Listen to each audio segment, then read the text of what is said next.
Naka-live na ako ha. Naka-live na ako. Okay lang.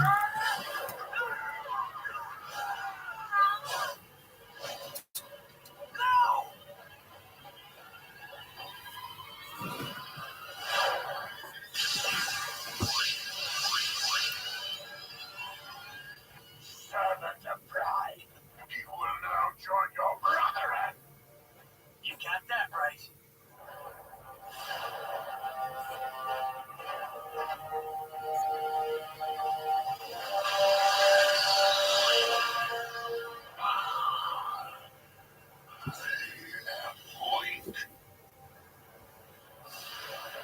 An unmerciless attack drove the Autobots into submission.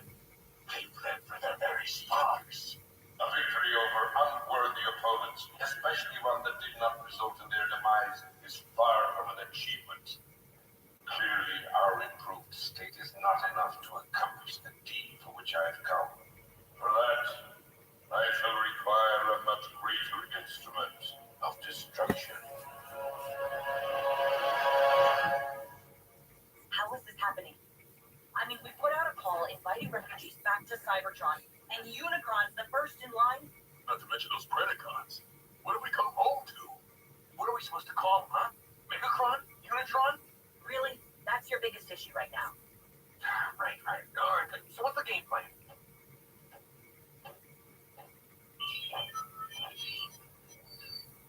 While Unicron may now inhabit a mortal form, he is still a god, and thus cannot be defeated by customary means.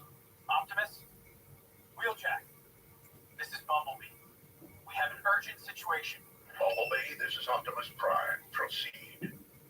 Optimus, can you hear me? Come in, please. Wheeljack, do you read? That hit we took did some damage. Receiver's operational, but we can't transmit. Nothing. You have your voice back. Now is not the time to go radio silent.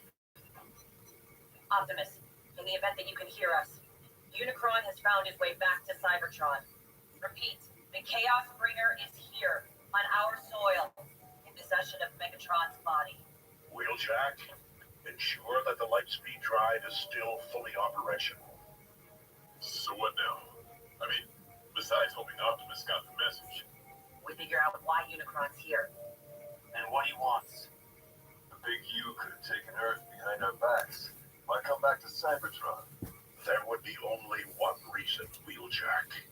To destroy the spark of his archenemy, Primus.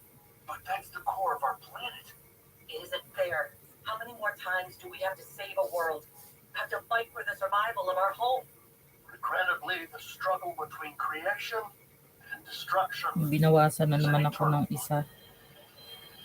Ngayong araw na to ni Lolo. Separate the two, run through the very spark of Cybertron. Good and evil, order and chaos. One Hi, victorious, Mace! Kumusta? each forming the core of their own separate world. Long time no hear, Mace. Eto, TGIF ng Mamala is magtutupi ng aking labada, Miss Mace. Kumusta ka na dyan? Nakalaya ka na ba? Salamat, Miss Mace. Kumusta holiday mo? Kumusta ang Hijriya celebration nyo? Tupi-tupi lang ang Mamala here. Ito ang aking off. Salamat Miss Mace. Oo, tambay lang din. Pero last holiday, nasa Aka kami. Nagstay ako sa Aka for 3 days and 2 nights. Nga lang, hindi kita inistorbo kasi hindi ko alam kung laya ka na ba. Diba? Salamat, Miss Mace. May premiere ka ba? Iwan mo lang, ha? At ito, tupi-tupi mo na ang mamala. Natambakan ako. Ang dami kong tutupiin. We have each been witness to those among us who have risen above their station. Time and again. Rackers, scouts, even field medics. Kailan ka ba lalaya, Miss Mace? At our doorstep. And now more than ever before, we cannot afford to wait for salvation. We'll launch an attack on Dark Mountain, provided Unicron's still there. Salamat sa iyong pagdalaw, ha? Or first attempt to locate him. Salamat sa iyong pagpabiji-biji dyan, Miss Mace.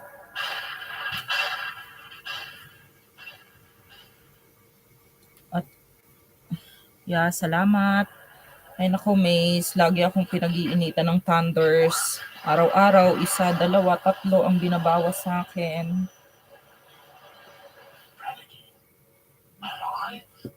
You know this primitive life form? Kaloka. Sige, Mace, maraming salamat sa'yo. How fortunate that I was wrong. For Predaking is a loyal and powerful combatant who could very well be the greater instrument. Next week, Miss Mace, naandyan ulit ako sa area mo. Megatron, warrior, Nga lang, I call upon you to paano serve kita your makikita? master. In the name of the mighty legions of Diba? Predacons, Hindi ka pa rin laya. I shall never again yield to your charge, but I will heed your fleetest advice and face my true enemy as a beast. Salamat, Miss Mace, ha? Salamat talaga. Dare to deceive me and have both of us destroyed. Perhaps not destroyed, just damaged enough that our shared form will no longer be of use to you and force you to abandon what remains. For regaining my free will, even over a mangled and deficient frame, is preferable to enduring a waking life as your slave. For your insolence, I will only make you endure greater suffering.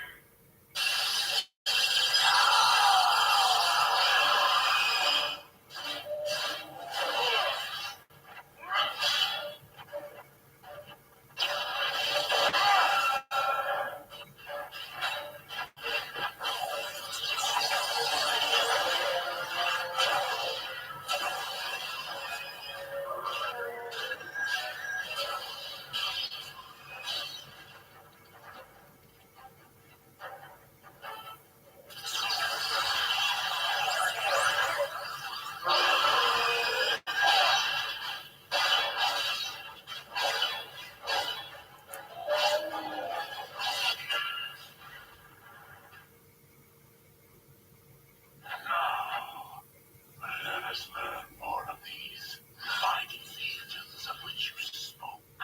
By peering directly into your mind.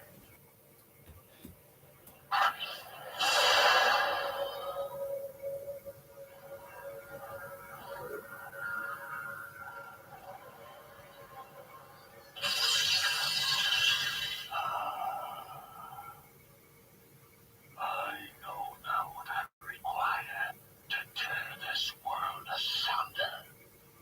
And where I might find them.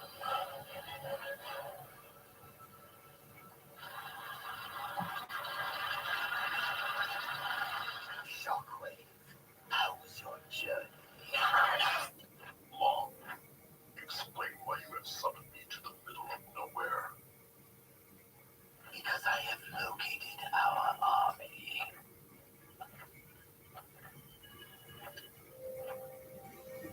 The clones sniffed out quite the motherlode, wouldn't you say?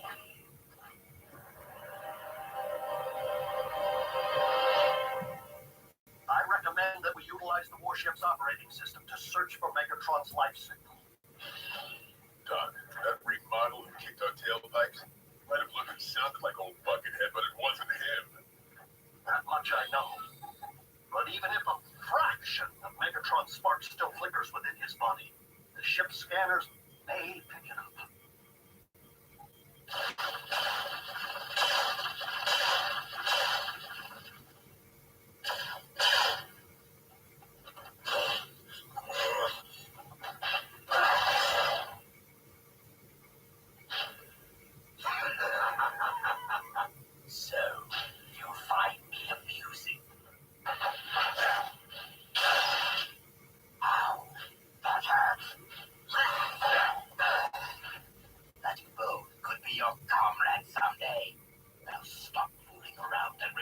the task at hand.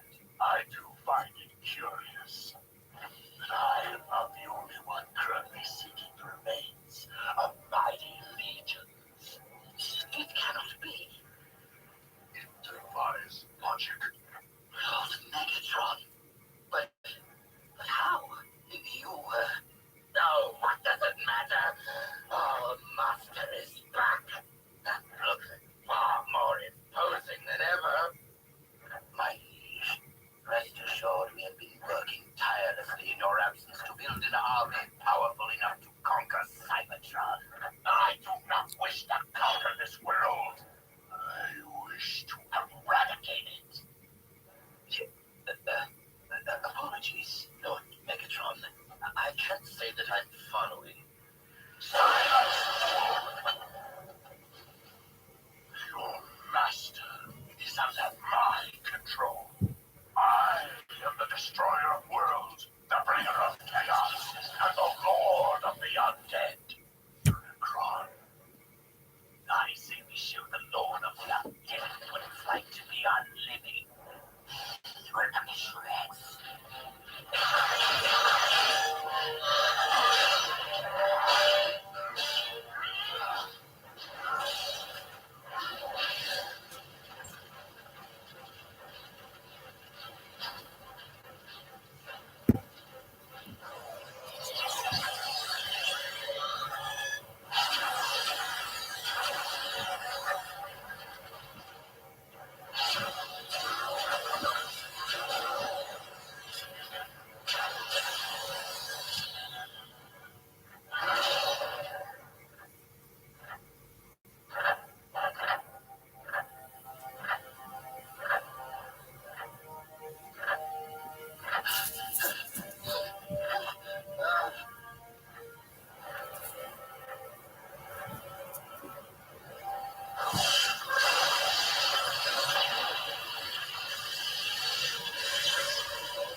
Megatron's life signal.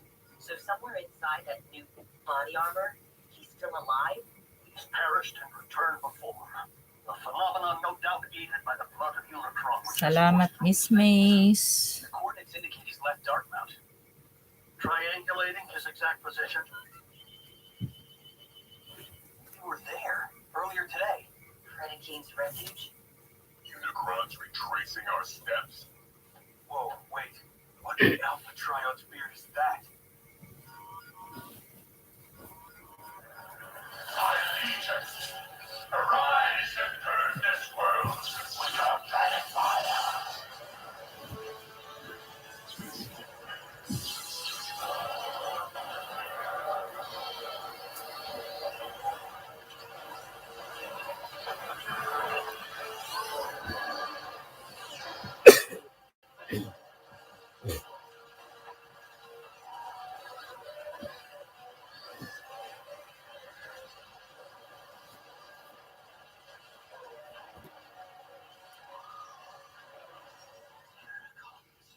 Created from Predacons. Defies all science. We're doomed.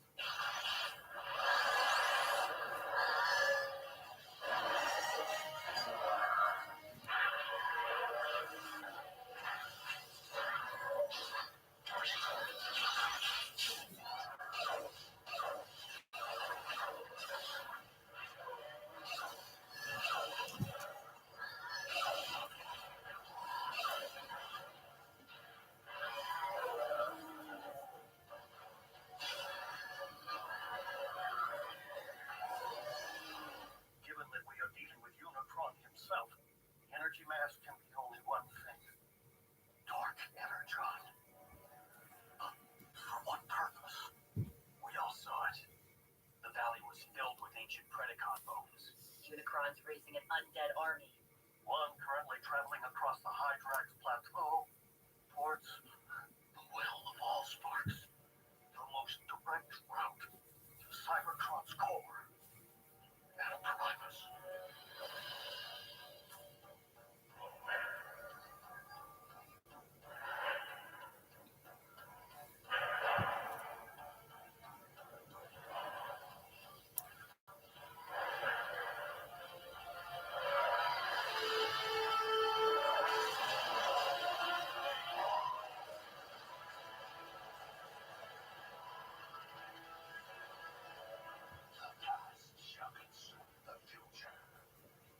shall consume the living, and chaos shall reign supreme!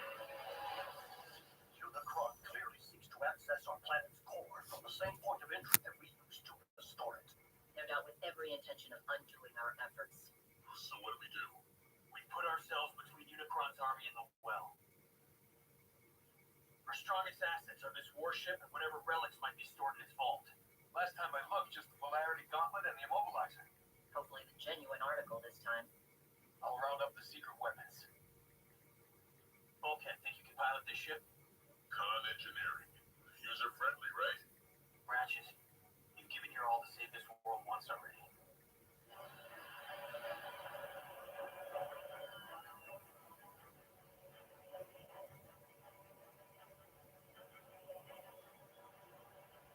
Where are you taking us? We have a right to know!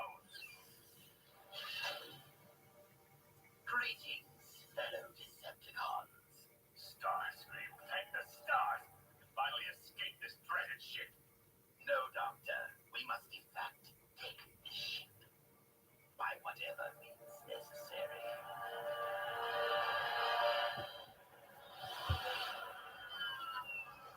Primary fusion cannons, null rays, ion blasters. Everything we need to stand a fighting chance against Unicron's army. B, in case I never get another chance to say this, you really proved your mettle. I'd like to think my actions always spoke louder than my words, Ursi.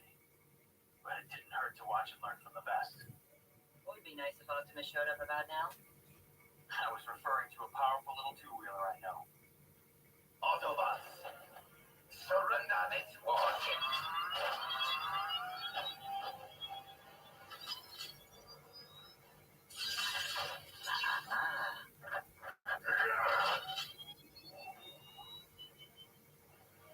Funny how the immobilizer can freeze bots in their tracks before it's activated. And in case you're wondering, Smokescreen is in no position to come to your rescue right now.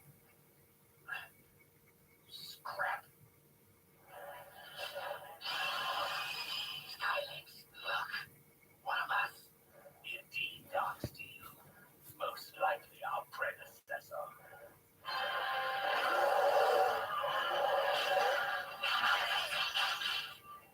The burial ground. Desecrated. Strip mine of all that remained of our ancestors. He should have been here right in time. If you call me living, Dark magic. Perpetrated by the demon who lives in Megatron's skin. just be glad you're alive, so the demon can pull your strings. Do you not comprehend the scope of this tragedy? We three are proof that our mighty race might once again have flourished. Their remains must be reclaimed, if for no other reason than to be properly laid back to rest. And who made you boss? I am not your boss. I am your king.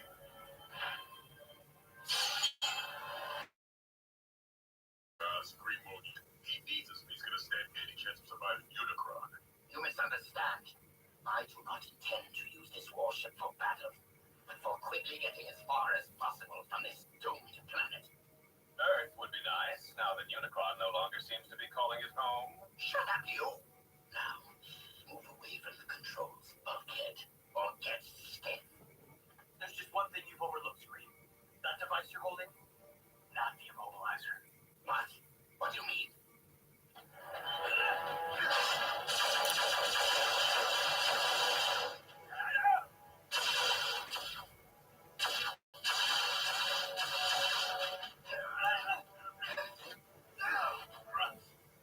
I will silence you forever.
destroys you fast.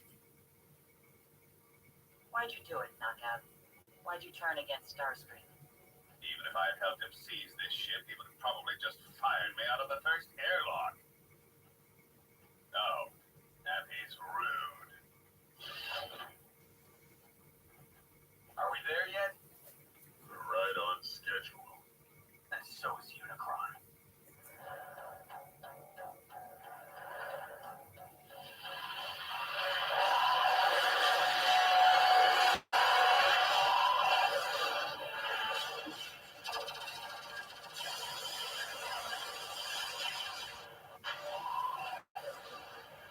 Resistance from my own wars.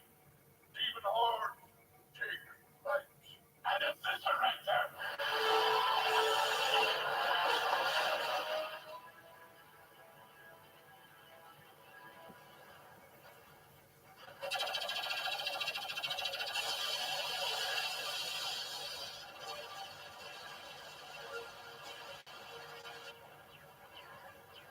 Maybe Starscream had the right idea. Zombie-Con! Zombie-Con!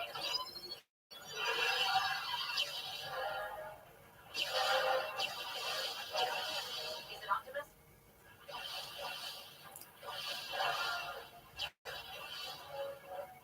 Renegade. All fine tests. Home to root for. The lines have certainly blurred. Hi, Ina725 TV. Hello. Down the Matrix to me. Whoa, what? Yeah, Ayan na I said it. po. But right place, May right jacket time ka na. doesn't mean Salamat right po sa iyong pagdalaw. Thank you so much. Naka-LS po ako habang nagtutupi ng aking labada. Salamat po. Salamat ng marami sa inyo. Kung meron po kayong premiere, share nyo lang po. Connect lang po. God bless po sa lahat. Thank you po. Connect lang po kung hindi mo pa ka-connect si May sa Fortune. Please connect lang po. At si Mace is nasa UAE. Saan ka po ba? Salamat ng marami. Share ka lang po ng link mo po, ha? At mamaya babalikan po kita. Nagtutupi lang po ako ng aking labada. Okay, maraming salamat pong muli. Dito lang naman po ako.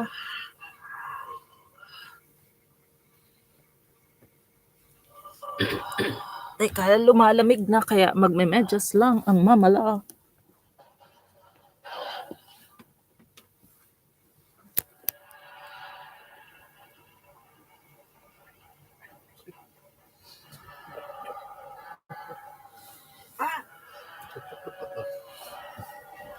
Salamat ng marami.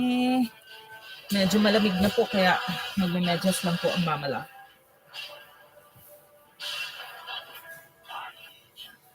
Share ka lang, Miss Ina, ng iyong bahay, okay? At ikay aking babalikan after ng aking LS.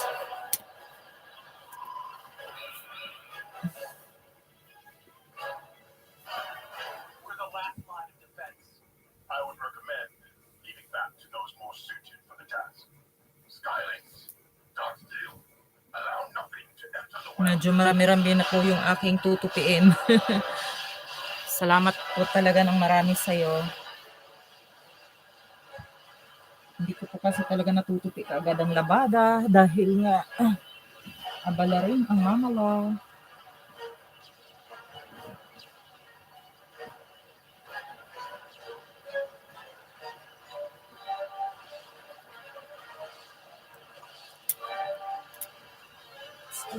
Po.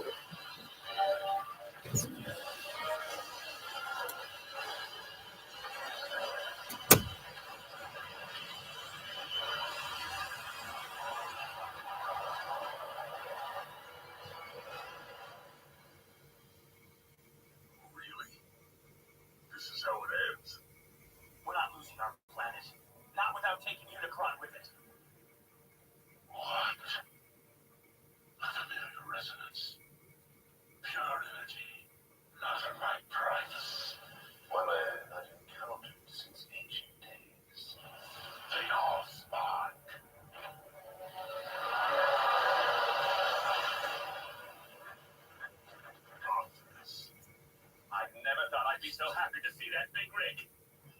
must keep the Allspark from Unicron's reach. I thought the container was indestructible. Indeed. But if this vessel once trapped the Allspark, I fear that it can also be emptied of it. Prime return.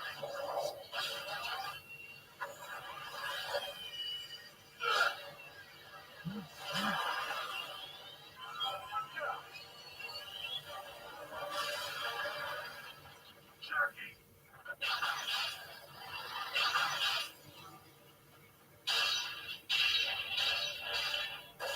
Thank you, Prime, for delivering the Allspark so that I may erase it from existence. Not while I stand before you, Unicron.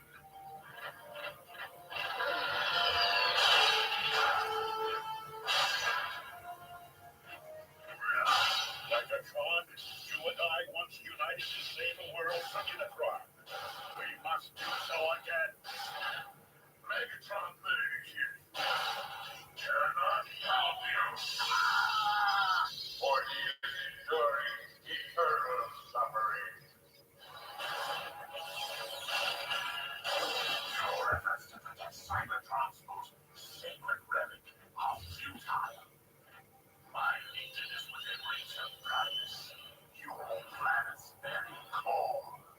And we both know that the Allspark cannot thrive in a poison well.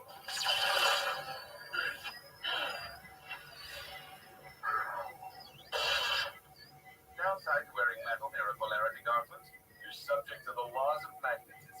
Optimus, go! Save the Allspark!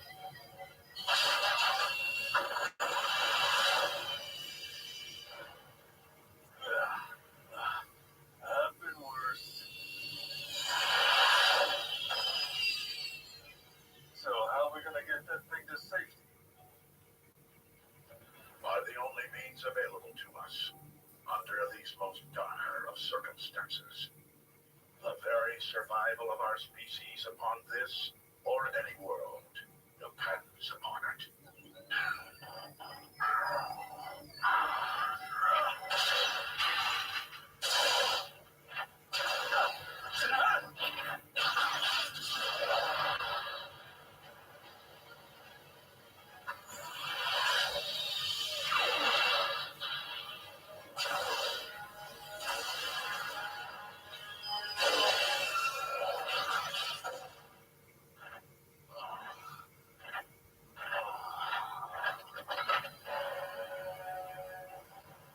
I should allow you Allspark home.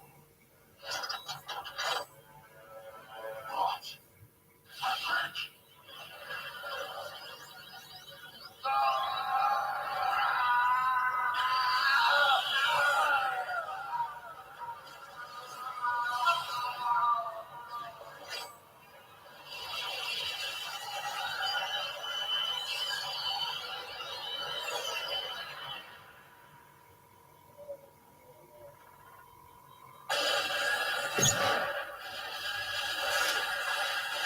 Nasa banyo.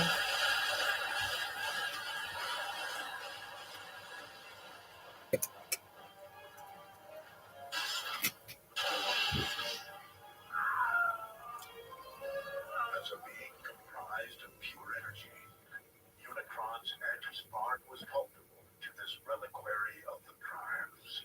But if he's in there, where's... Raise the Allspark!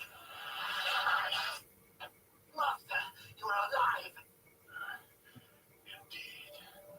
Your new panorama will take things to the next level, my liege. Together we will reunite all Decepticons and once again grind Cybertron under your mighty heel. No! What? Why?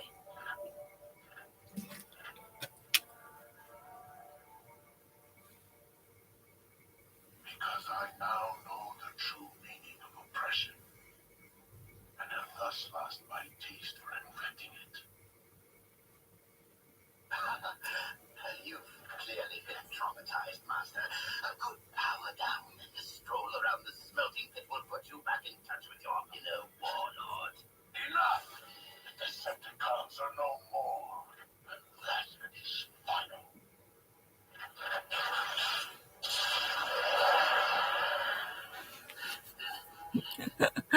Nag-stretch lang ako. Miss Mace, connect po. Common po kasi, I mean, nasa sharing area po kasi ako, may tao pa sa washroom. Kaya habang nag-aantay, ginagalaw-galaw ko lang ang aking balakang. Salamat, Miss Ena. Share ka ng ano mo ha, ng iyong premiere, Miss Mace. Balikan kita later ha, for that premiere. Okay. Sandali lang, ang tagal ng tao sa banyo. Kailangan galaw-galaw ang ating katawan. Nananaba na ang mamala. Sandali lang po.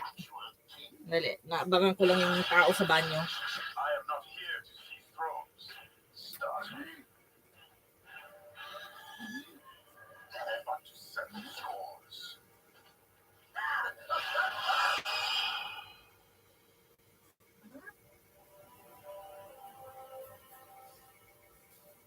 In order to both protect the Allspark and secure Unicron's defeat, it was necessary for me to empty the vessel's contents.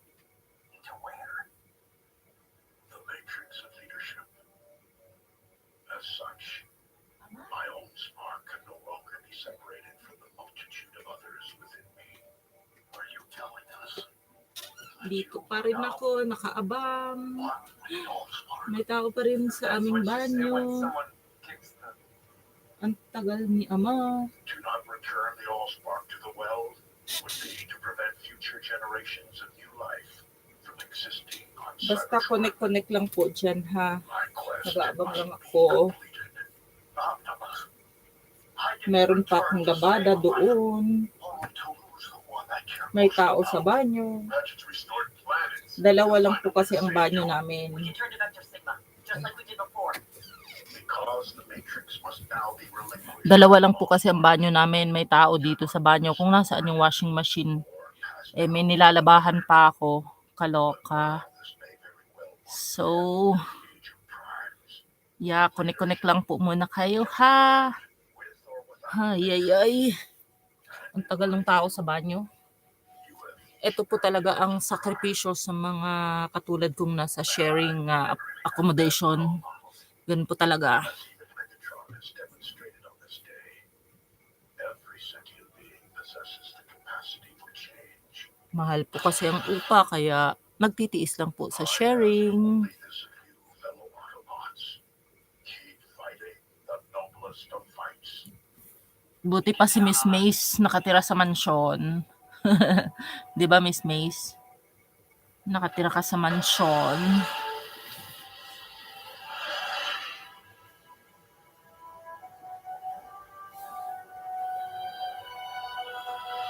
Ang tagal ni Ama.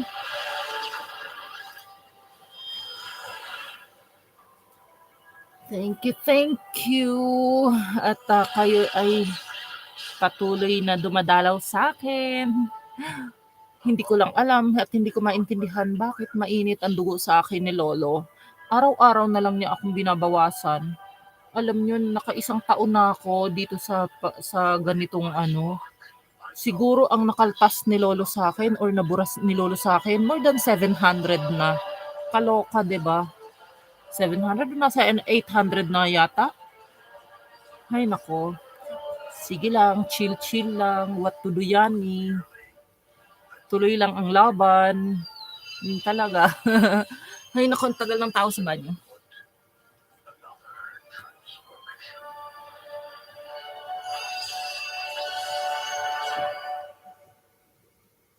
Kaya magtutupi muna ang mamala habang nag-aantay.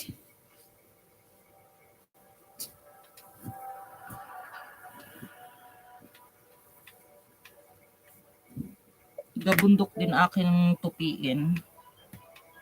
Kasi pag weekend, ang sarap kasing humilata na lang muna.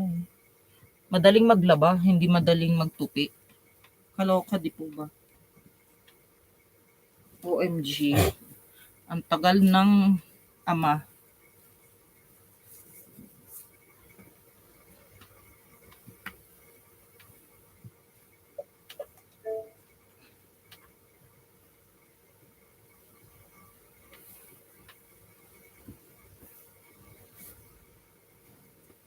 Grabe, gabundok ang labada. Ang tutupiin, meron pang nilalabahan. Ouch.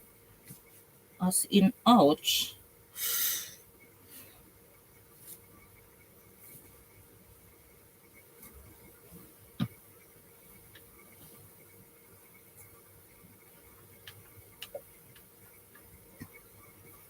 Tagal ni Ama. Ang tagal-tagal ni Ama. Connect. Kumustahan once in a while.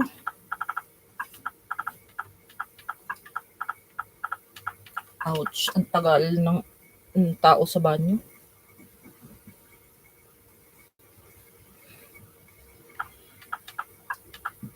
Ouch.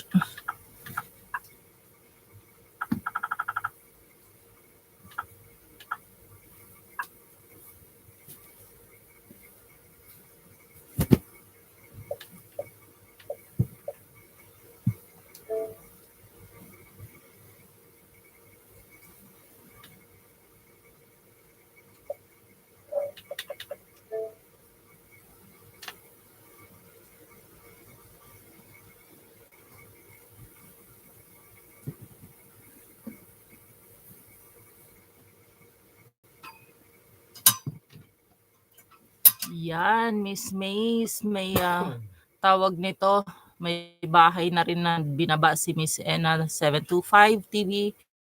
So, connect na lang po at balikan ko talaga kayo after ng LS na to. Pero kaya paiinitin. Palilipasin ko muna. Pero pangako po yan. Premiere po ba yan? Basta baba nyo lang, share nyo lang po yung mga premiere nyo. Ako naman po'y masipag na dumalaw.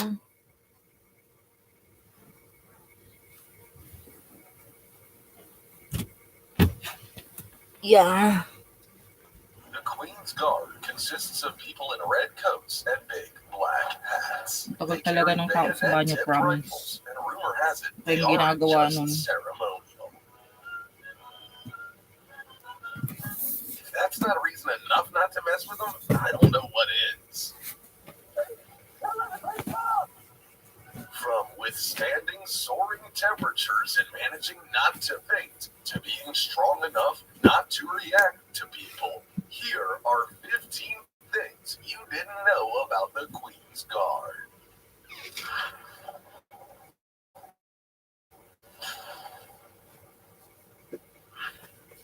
Number 15. Don't mess with the Queen's Guard. There are actually quite a few similarities between the Queen's Guard in the UK and America's Sentinels of the Tomb of the Unknown. Both are respected within the armed forces and both put up with quite a Nakatulog na lot yata ang tao of sa banyo. tourists. Ewan ko Imagine ba? having to put up with Kanina pa yun. people all day. This is why you never Kaloka. mess with a royal guard.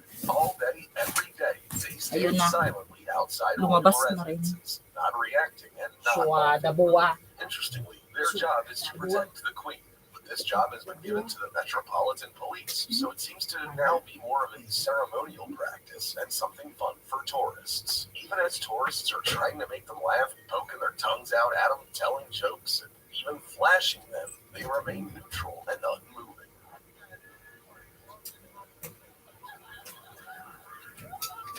Some tourists take it too far by getting up in their grill. If that's the case, Queen's Guard can actually react. They can march away from the pesky tourist, and if the tourist tries to block them, they can yell, "Make way for the Queen's Guard." They can even knock out tourists who pose a threat and carry on with their job. Before we go on, like this video, smash the subscribe button, and click the notification bell right now, or this centipede will crawl on your face when you're sleeping. Number 14. The bearskin headdress. The bearskin headdress worn by the Queen's Guard is one of those things that we've always associated with the royal family. It's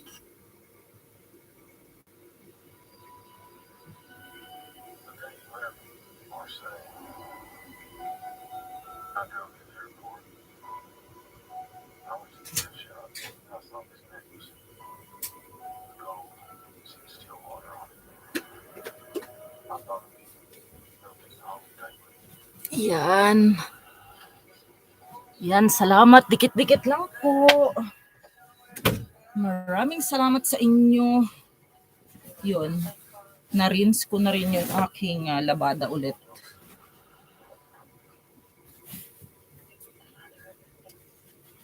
Pretty much as old as they are. Ena 725, saan ka po ba? UA ka rin po ba? Kasi si Mace nasa Northern Emirates. Gusto ko siyang makita nga lang hindi pa daw siya layak. Kaya hindi ko madalaw-dalaw, although lagi akong dumadaan sa area niya. This coming week, andyan ulit ako.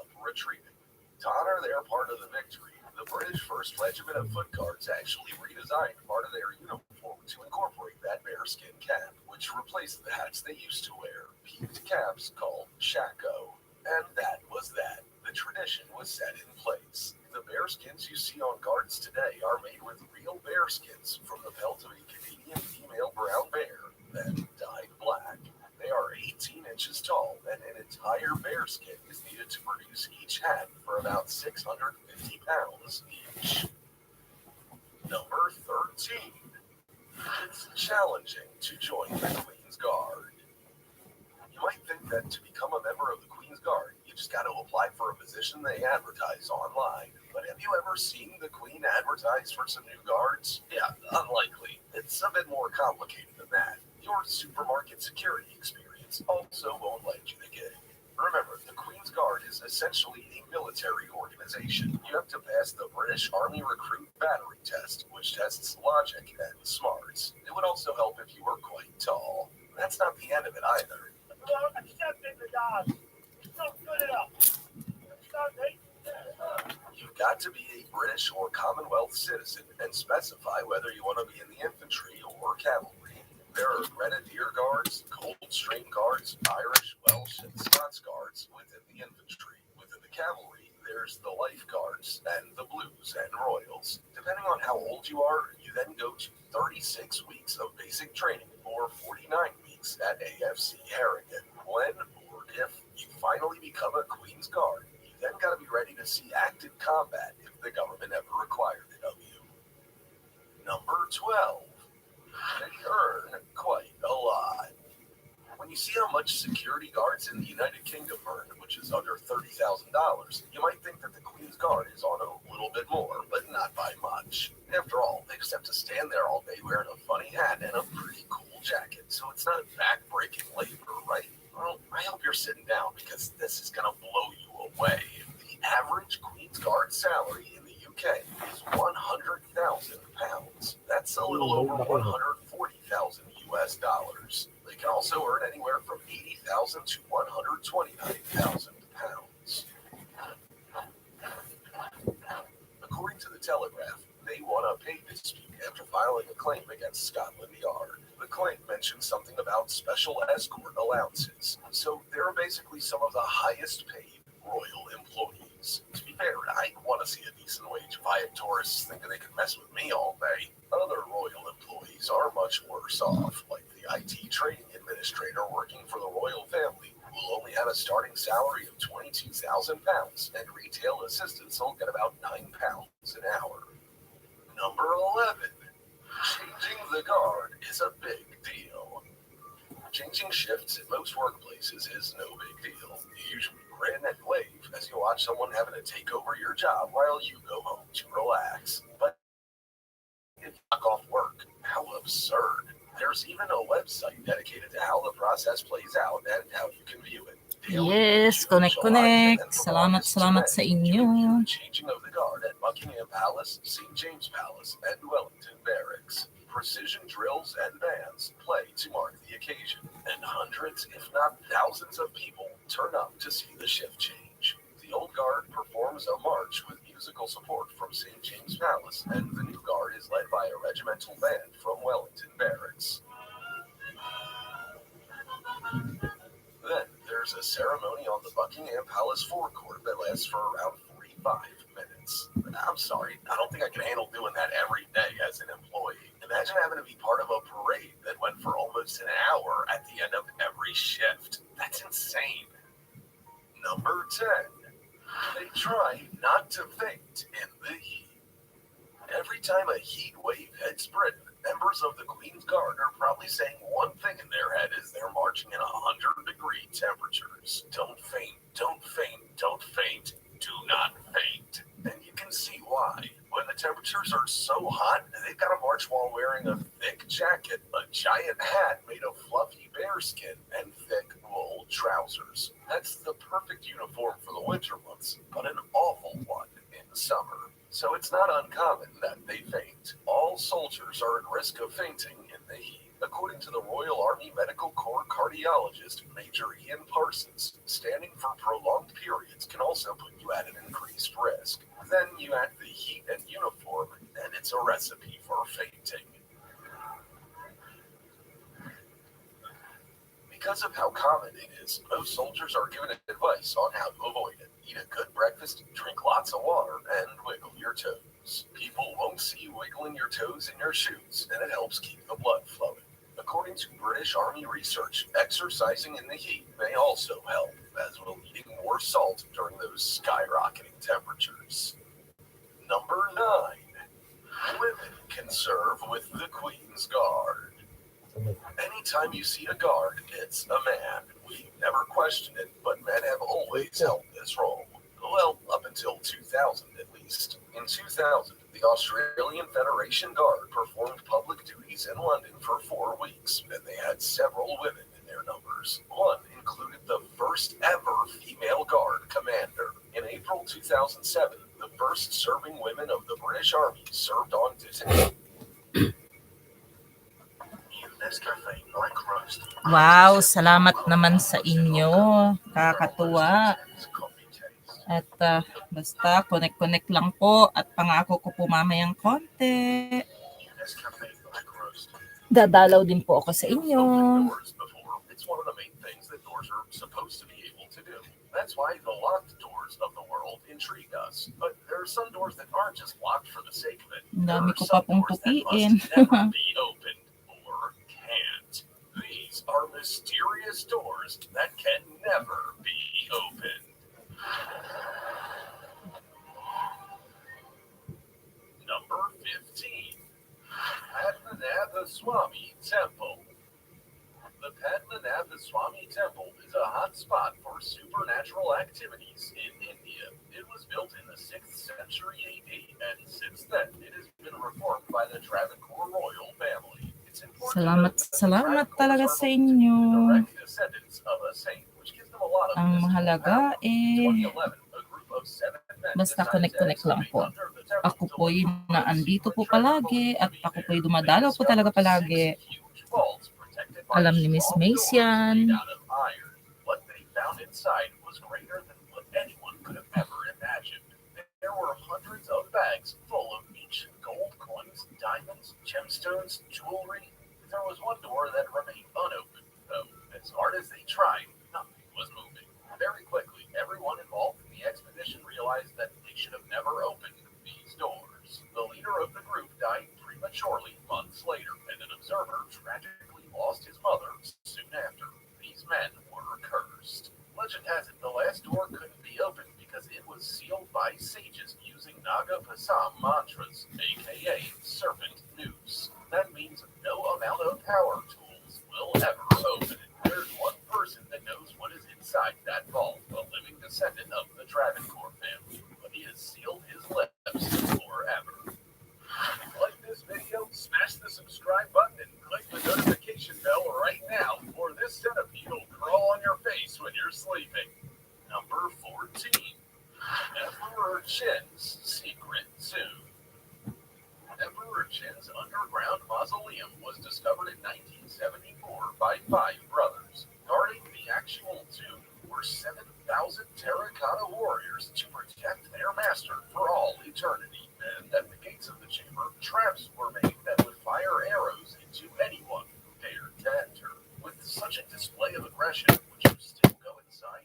The 5 brothers did, but they soon regretted it. They started feeling some discomfort at the site, and after the excavation, they all, sooner rather than later, suffered an untimely death. In the Terracotta Warriors Chamber, there's a simulation of the 2 rivers of China, but it's believed that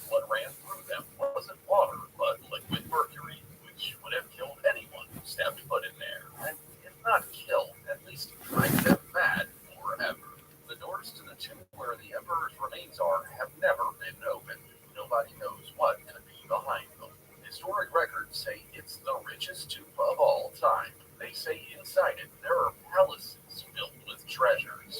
Qin was the first emperor of China. He ascended to the throne at only age 13, and he immediately started building his mysterious tomb. It took 38 years and 700,000 workers to complete it. Number 13. Murder Hotel. H. Holmes is believed to be the most prolific serial killer in the United States. He admitted to 27 victims, but everyone thinks it was closer to 200. How could he have killed so many people? Well, he built a murder hotel.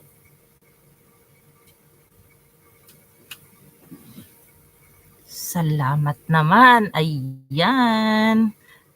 Magka-connect na at kumustahan pagdating ng araw. Mas maganda kasi kung organic talaga.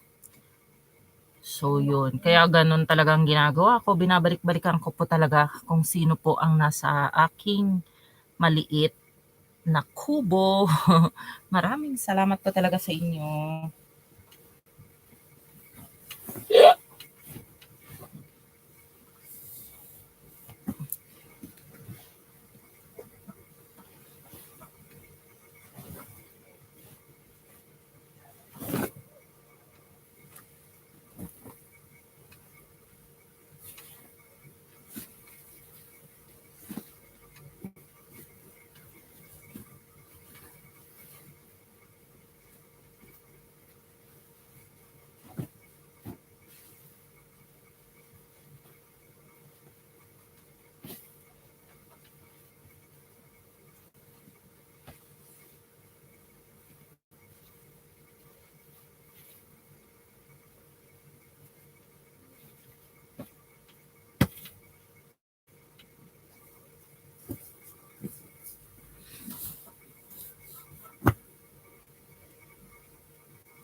Hello, Miss Mace. Miss Fortune, isa ka lang. Okay. Salamat ulit. Aray ko. Dali, hindi ka maabot yung ano. Salamat ulit, ha? Appreciated ko talaga yung support, Miss Mace. He's Trent, I'm Maddox. Let's play hide and seek. Malapit na rin akong matapos sa aking pagtutupi. He was 6 years old this morning, Dad. What's happening to us? There's something wrong with this beach. People are blacking out going this way. Trent, we never leave each other. We have to get off this beach. Look, we're here for a reason.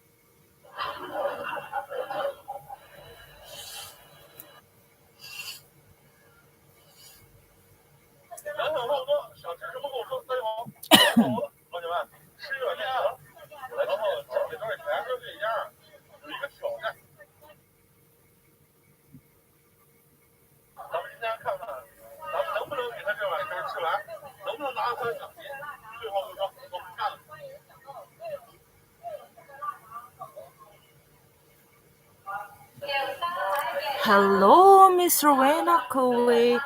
Oh, kumusta ka naman dyan, Miss Rowena? Maraming salamat sa'yo.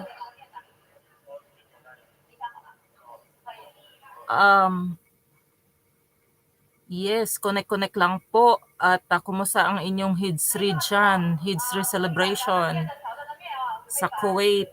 Anyway, connect lang po. Ako po nagtawag nito, nagtutupi. Naka-LS habang nagtutupi. Ito po ang aking holiday. Kumusta kayo? Connect na lang po, ha, please.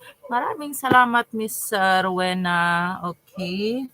God bless sa iyo dyan at ingat lagi. Miss Mace, connect lang.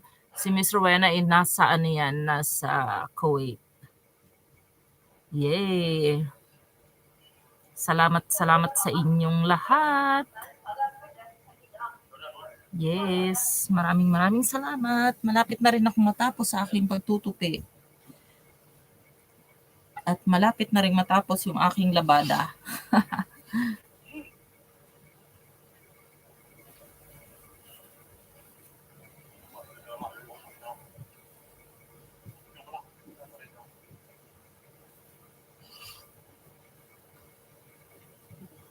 Wow, connect lang.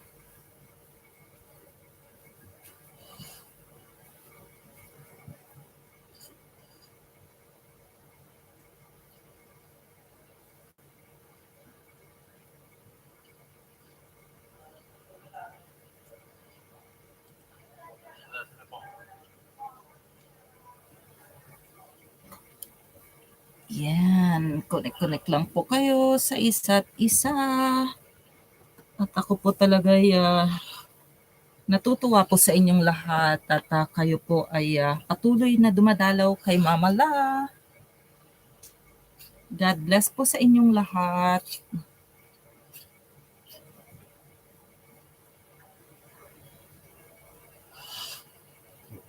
Ang kubo ni Mama La ay still kubo liit until now. Hindi ko lang po alam kung bakit ako pinag-iinitan lagi ni Thunders. So, ewan ko ba sa kanya. Pinag-iinitan ako lagi. Araw-araw na lang niya akong nilalagasan. Kaloka. Pero sige lang. Andito pa rin ako. Andito pa rin ako. Dumadalaw pa rin sa inyo paminsan-minsan. Alam niyo naman yan.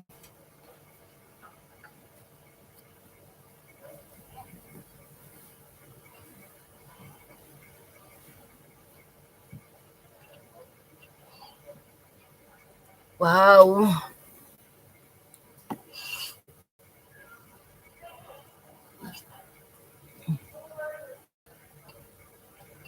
Maraming salamat. Nakakatuwa po. Ay, nakakatuwa po na maging tulay sa inyong bagong, sa pagkakaroon ng bagong kaibigan.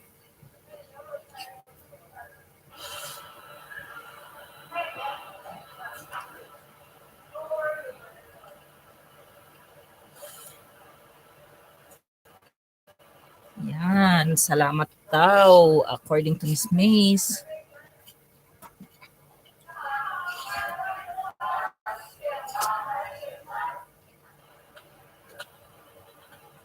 Oh my God.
Estela Campanya.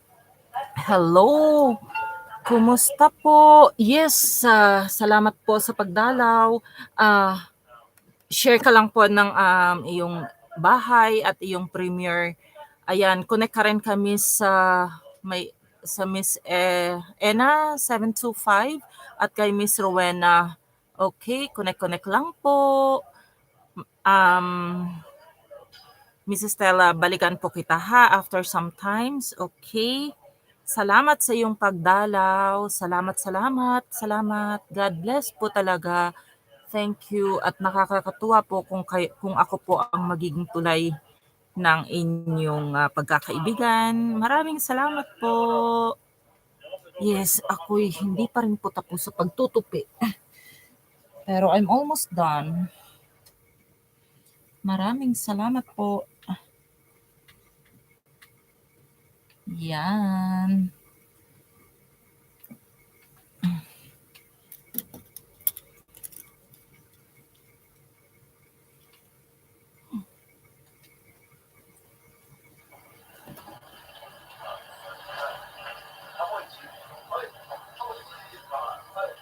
Gusto na. I'm almost done.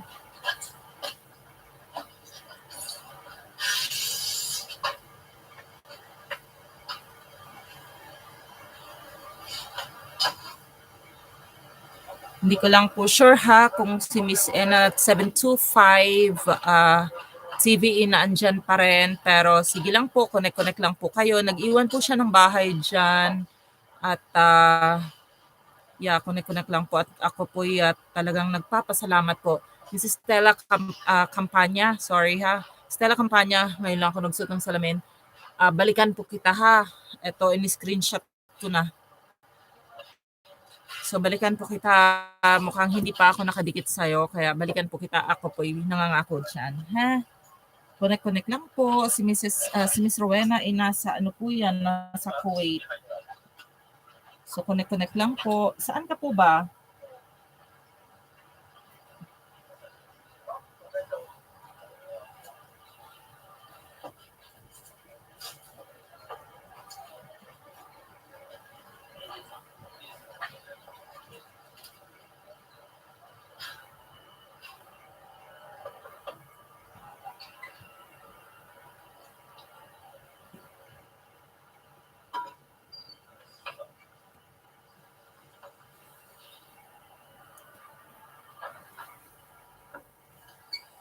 Siyang Becky, salamat, Siyang.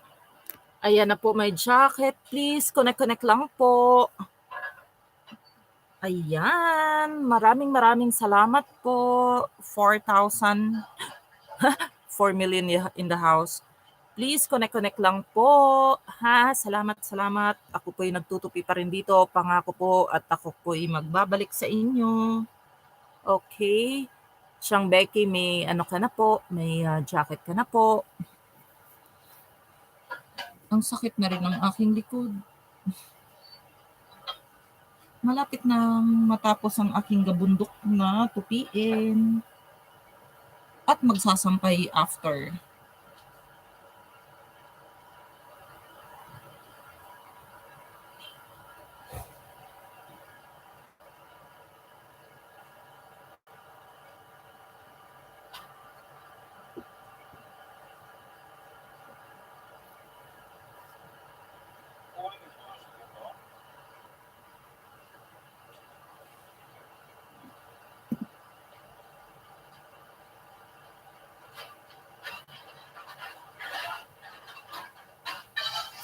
Yan, maraming salamat.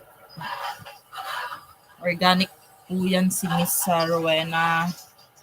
So ako po laging sinusuportaan din yan. At makakaasa ka, Miss Stella. Makakaasa ka ng aking dalaw. Once in a while, basta dadalaw po ako.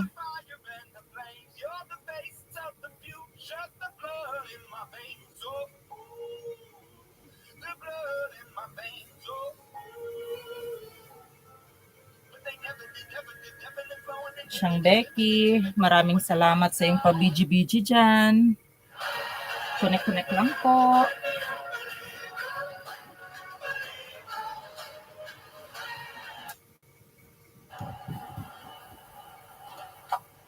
Connect now at kumustahan later. Connect now at kumustahan later. Miss Stella, oo. Makakaasa ka. Miss Stella, makakaasa ka after nito. No, dumadalaw ako minsan. Physically, dumadalaw din po ako sa area na yon. Nga lang, hindi pa nga malaya si Miss Mace. Kaya hindi ko pa siya nasisilayan in person. Gusto ko pong masilayan syempre in person yung mga nakikilala ko dito sa YT. So happen na si Miss Mace nga daw, hindi pa siya pwede. Physically dadalaw ako kikitain ko kayo kung may chance, di po ba? Alam ni Miss Mace yan, lagi ko siyang kinukulit pag nasa area niya ako. Hindi lang sa YT, gusto ko rin siyang makita in person. Basta, Sabay lang kayo, ano? Asawa na, ano?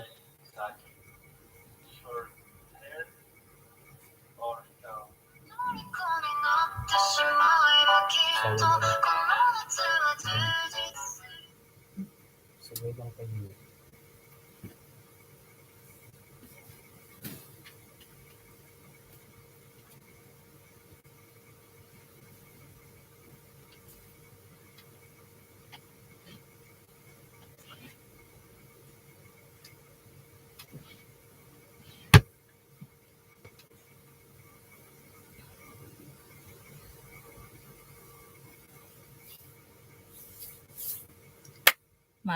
maraming salamat sa inyo. Basta please, connect lang po. Natutuwa po ko. Natutuwa po talaga ako at nagkakaroon po ng panibagong kaibigan.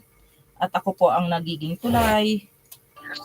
Really, natutuwa po ang mamala.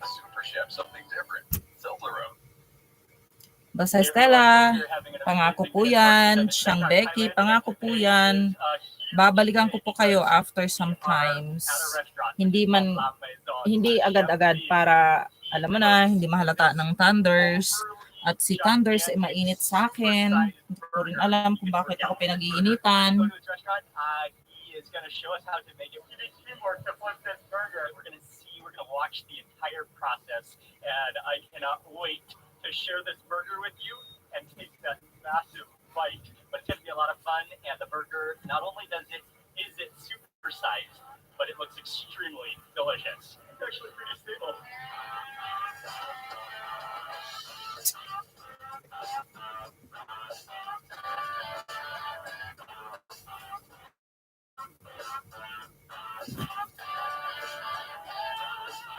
So welcome to La Maison by Chef Billy. But in Thai, I believe he pronounces his name Chef Bean. So Chef Bean, where he serves mainly Western food. It looks like a lot of French food and Italian food, but Western food. And he also specializes in burgers. Just a quick note about ganun ba, Miss Mace? Magkapatid ang amo nyo? So, isang area kayo? Hala, so dapat pala makita ko kayo. Miss Mace, kailan tayo magkikita? Next week sana nandyan ako sa area nyo. So, iisang lugar lang kayo ni Stella?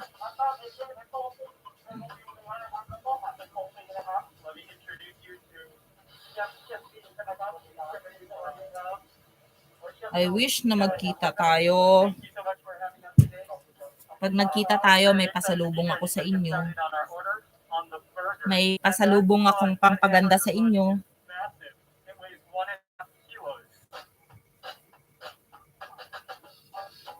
Every Friday, so kita-kita kayo dyan.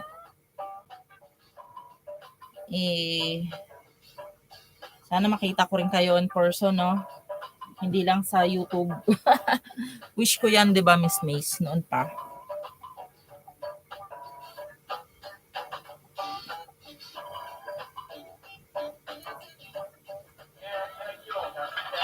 Miss Mace, nung nakaraang nung nakaraang holiday, nakastay ako diyan sa nakastay kami diyan sa Mirage Al-Aka. Sabi ko nga, alam ko pag holiday, mas lalo kayong busy, kaya sabi ko sayang.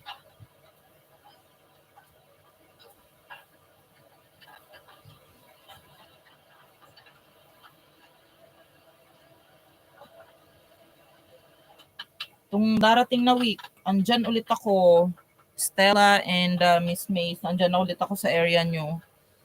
Nga lang, I just wish na makita ko kayo in person. Yun lang naman po. Sana makita ko nga talaga kayo in person. Makilala ko kayo in person. Not only in YT.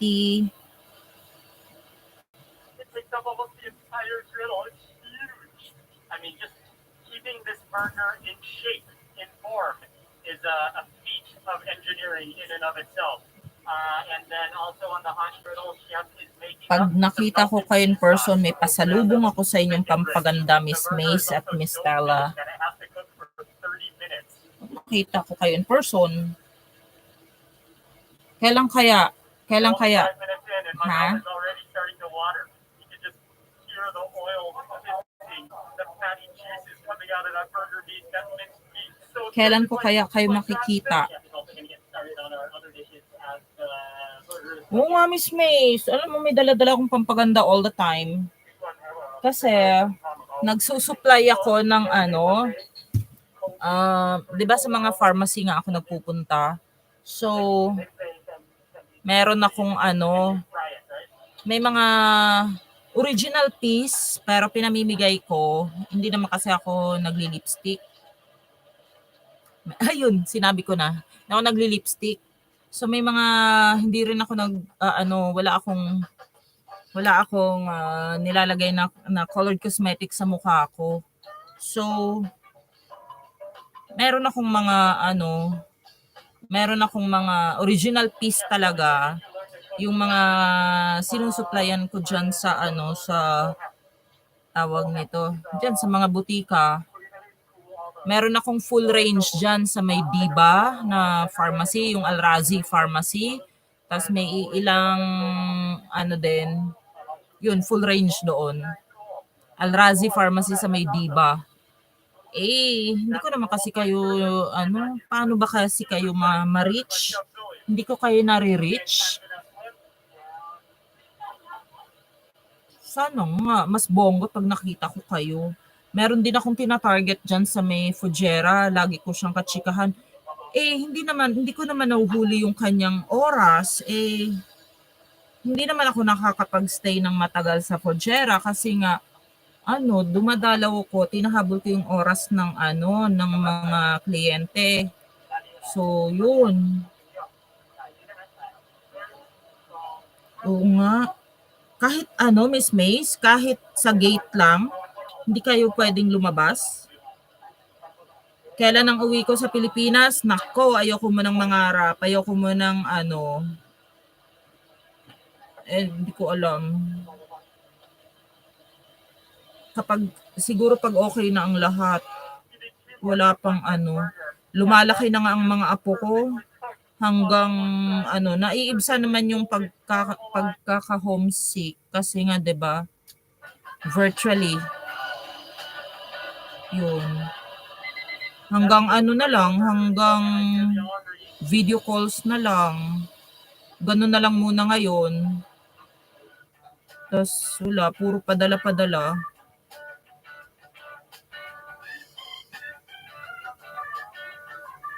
Alam mo kung alam ko na yung area nyo, nga lang kung saan kayo doon sa mga bahayan na yun.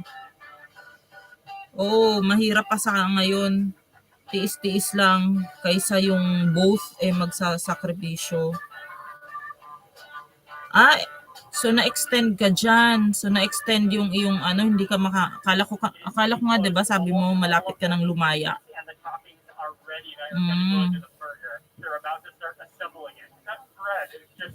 Oo, talaga dapat extend na lang.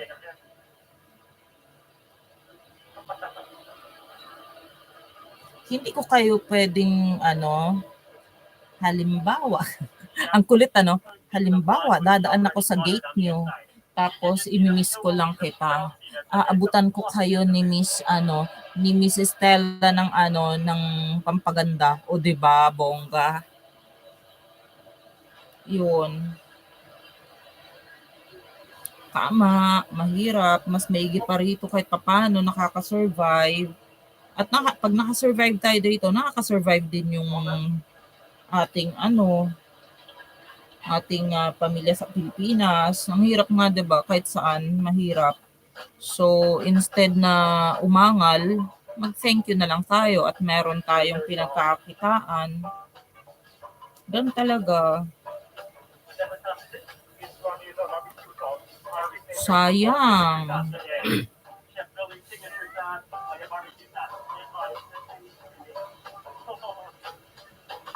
Miss Mace, alam mo yung yung gasoline station sa Aka or Dadna, 'di ba may diyan sa tapat ng Limeridian may nag-iisang pharmacy diyan. Malapit lang ba 'yan sa or mas malapit ka sa Diba, Diba sa may Alrazi Pharmacy?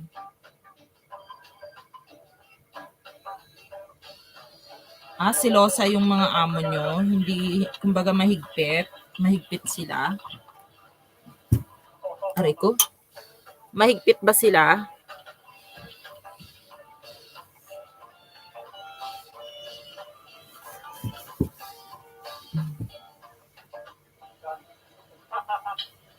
Alin ang malapit sa bahay? Yung Al-Aka, yung may may museum ng mga lumang sasakyan, 'di ba? Yung may Al-Aka Pharmacy ang pangalan, tapos malapit siya sa may Adnok. Malapit ka doon? Kung malapit ka doon, iiwanan ko. Ha? Iiwanan ko. I-PM mo lang sa akin yung Oo nga, sa Dadna ka nga, 'di ba? So, kasi yung area na yun, 'di ba, yung roundabout, tapos may may tawag nito, may parang statwa ng mga dolphin nga ba 'yon? Yes, Adnok, yung gasoline station doon. Tapos 'di ba, may pa doon, may subway. Tapos oo, alam ko nga yung area mo, nga lang yes. Ayan, si En at saka yung ENA 725, ikaw rin ba yon na Sister Rowena?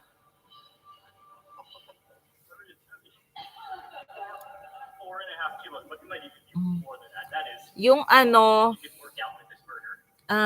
Mace, 'di ba? Yung Adnok, tapos may diyan, may mga coffee shop, tapos sa tapat noon is yung mga hotels, mga may Limeridian Hotel, ganon, 'di ba?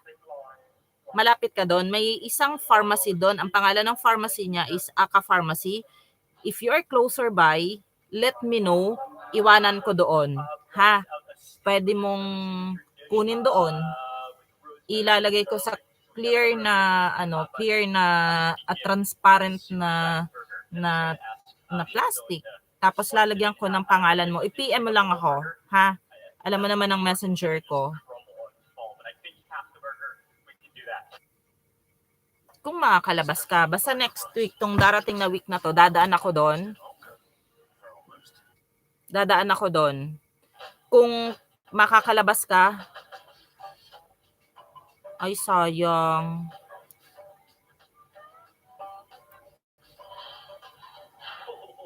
Di uubra? Sayang. Pampaganda yun. Lalo kayong gaganda. Pero sayang, no? Paano ko kaya kayo mamimit? Or kahit hindi man lang kayo mamit. Yun. Hindi ko alam kung paano ko iaabot sa inyo. May mga pampabeauty ako rito.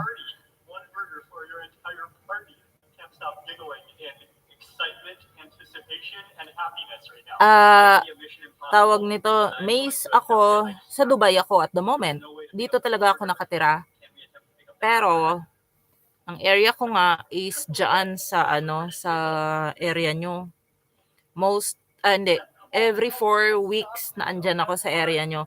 Medyo na-delay lang yung pagdalaw ko dyan sa area nyo kasi nga nasira yung aking service. So, nasira yung aking service. Kaya na-delay po yung pagdalaw ko. Dumadalaw ko dyan. Yan, yung butika ng yung malapit sa Adnok. Yan, pinupuntahan ko yan. Sayang. Ito yung mga product namin ng company ko yan. Mga magnetic yan. Kaya sinusuot ko yan all the time. Para magnetic. May magnet sa loob. Meron din kaming ganito.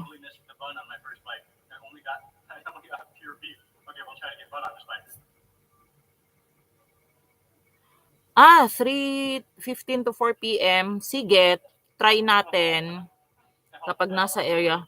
Kalokan naman, mahigpit ba ang amo nyo? Ano bang trabaho ng amo nyo? Yan. Ayan, Chang Becky, sabi ni Miss Ena ng Kuwait. Ayan, tapos na daw siya dumalaw sa iyong bahay. Sige, sige Miss Mace, ganito. May time kasi, inuuna ko ang diba bago ako pumupunta ng AKA hanggang Bidia. Okay?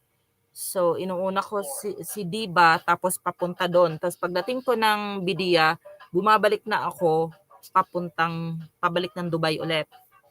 So, kung 3:15, I think, pabalik na ako ng Dubai niyan, pwede kong idaan sa'yo.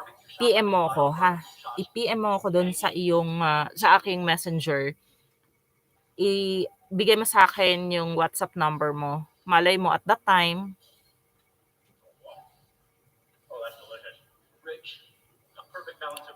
sige lang. Kahit gate lang. No problem.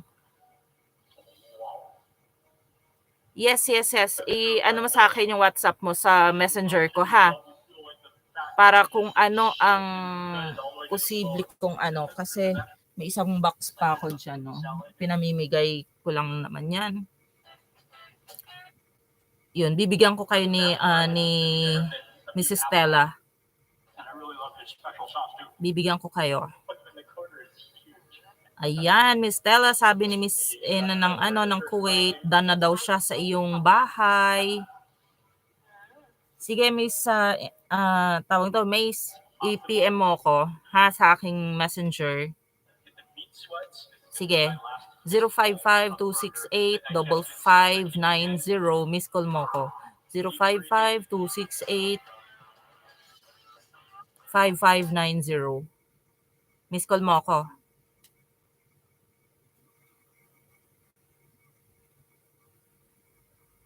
Ilan ba kayo, Miss Mace, na kabayan dyan?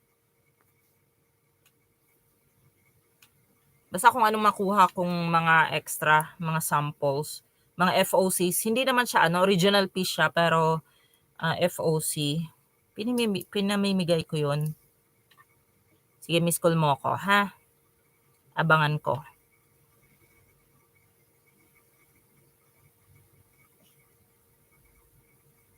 Ay! Madami kayo. Ilang kayong kabayan? Hindi, sige, kung ilan ang extra ko dito. Miss call mo na ako.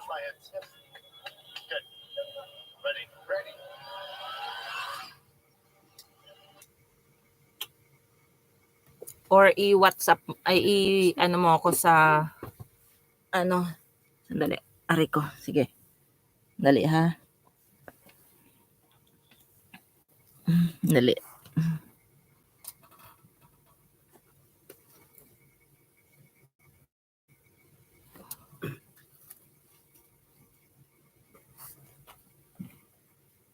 Basta Miss Mace, i-ano mo ako. Kung hindi mo ako mami-miss call, i-PM mo ako dun sa aking, sa messenger. Dali, ha? May nag-message lang, nakasaksak yung aking, tawag nito.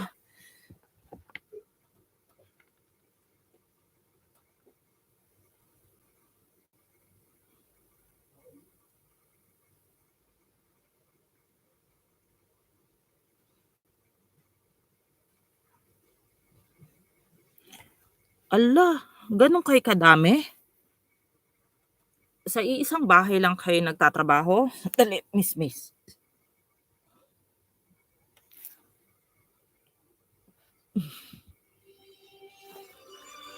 Ayun! Nakuha ko rin. Okay. Yes. Ayan. I-share mo yung location mo. Yung exact location mo. Baka Monday or Tuesday ang ruta ko is sa sa may ko. Ang ruta ko is sa may Diba? Ayan. Sa diba ako. Aray ko. Tapos na rin akong tupi. Kaya tinaas ko muna at aayusin ko naman. Yes, nakita ko na Miss Mace yung miss call mo. Na-receive ko yung miss call mo.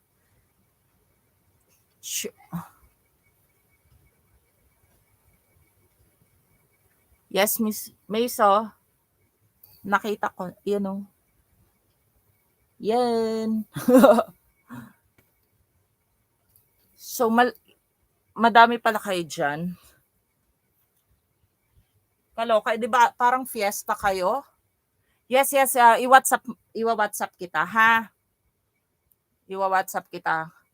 So, basta connect lang. Baka Tuesday or Monday or Tuesday. Yun, tatapusin ko muna yung Fujera at Kalba. Then, Fujera, Kalba. So, yun, tatapusin ko muna dyan. I'm not sure lang kung makakaano ko sa Sunday. So, pero kailangan kong magpunta. Unahin ko muna ulit yung Fujera. Pagkatapos ko sa Fujera, Corfacan. Pero unahin ko siguro ang Diba bago ako mag-Corfacan. 'Di ba? Sayang kung kaya ko lang kayong bitbitin lahat. 'Yun, sandali. Inaayos ko naman yung ayusin ko lang yung aking tinupi dito naman sa aking mahiwagang cabinet. Ouch.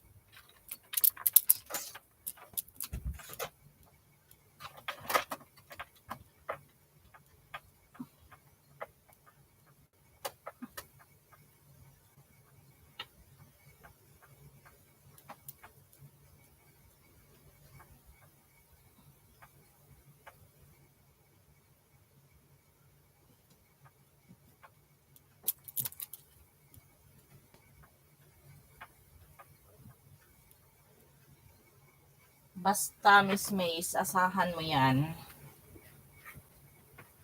Bubulabugin kita. Na joke. Hindi naman bubulabugin. Basta pag may sinabi ako,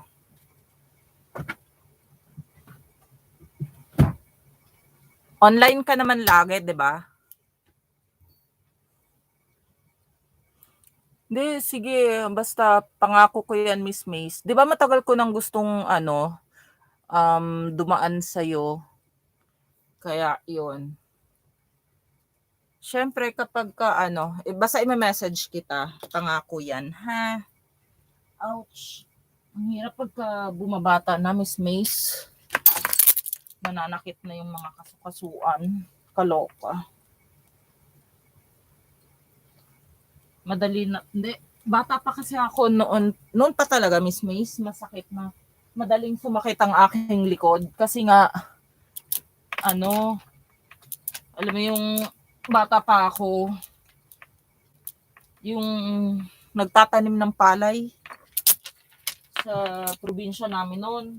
Kaya laging ang hirap.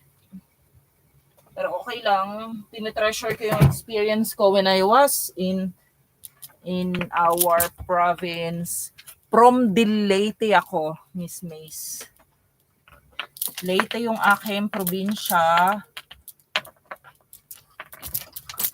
At ako'y magsasaka nung ako'y kabataan pa. Kaya ngayon, nararamdaman ko na yung sakit. Yung sakit sa mga joint, sakit sa likod. Ay, nako. But I'm so thankful for what I had experienced when I was young.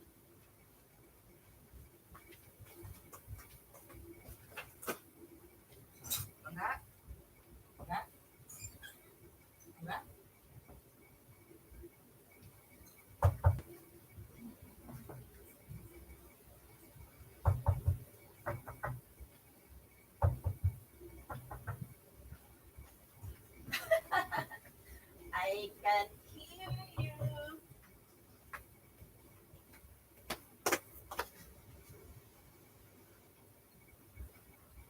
Yes.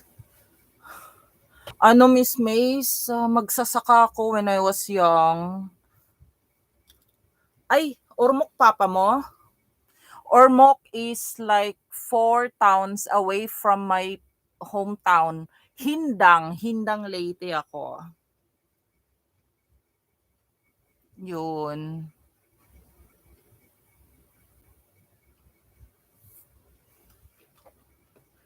So hindi ka kababayan pala ni papa mo yung sila Lucy Torres.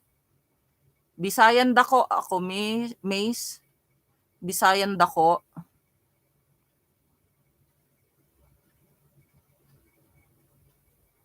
Maganda sa Ormoc, Miss Mace, ah. Isa sa maunlad na syudad sa Leyte.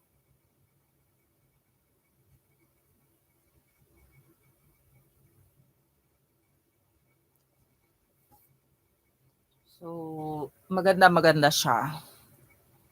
May mga mall na rin doon, pero nung naandun ako, parang typical na ano pa lang, na syudad sa Leyte.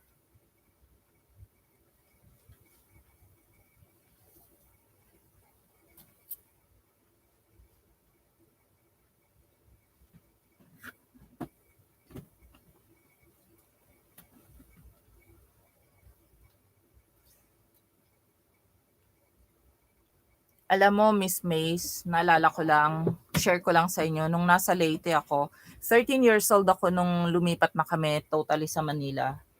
So, nung nasa Leyte ako,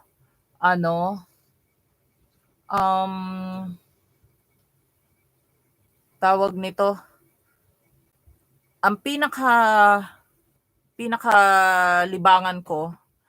Sige Miss Mace, salamat. Dinner time ka na pala. Sige. Thank you, salamat. Basta chika tayo pag may time, ha? Promise. Magmi-miss call ako sa'yo, ha? Maraming salamat, Miss Mace. Maraming salamat. Yeah, good night, Sue. Ingat kayo dyan. Enjoy lang, okay?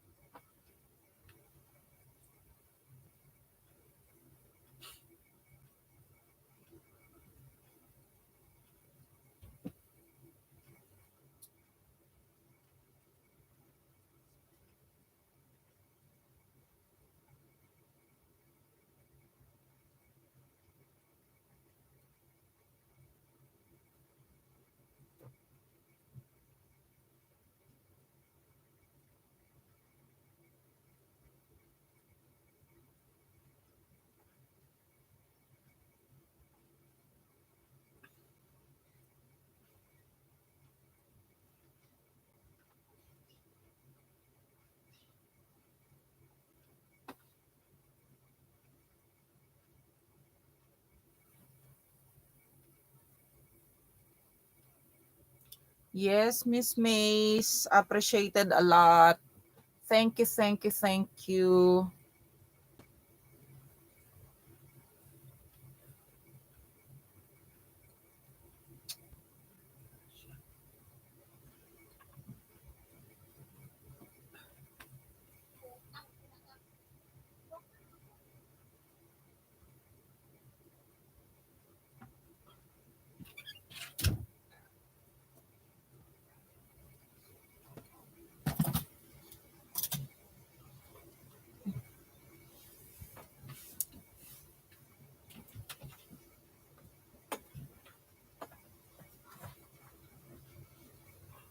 Hi, nakatapos na rin akong magtupi. Miss Rowena, Sisi, thank you sa'yo. Thank you talaga sa'yo. At ikaw ay naandyan palagi sa akin. Salamat ng marami.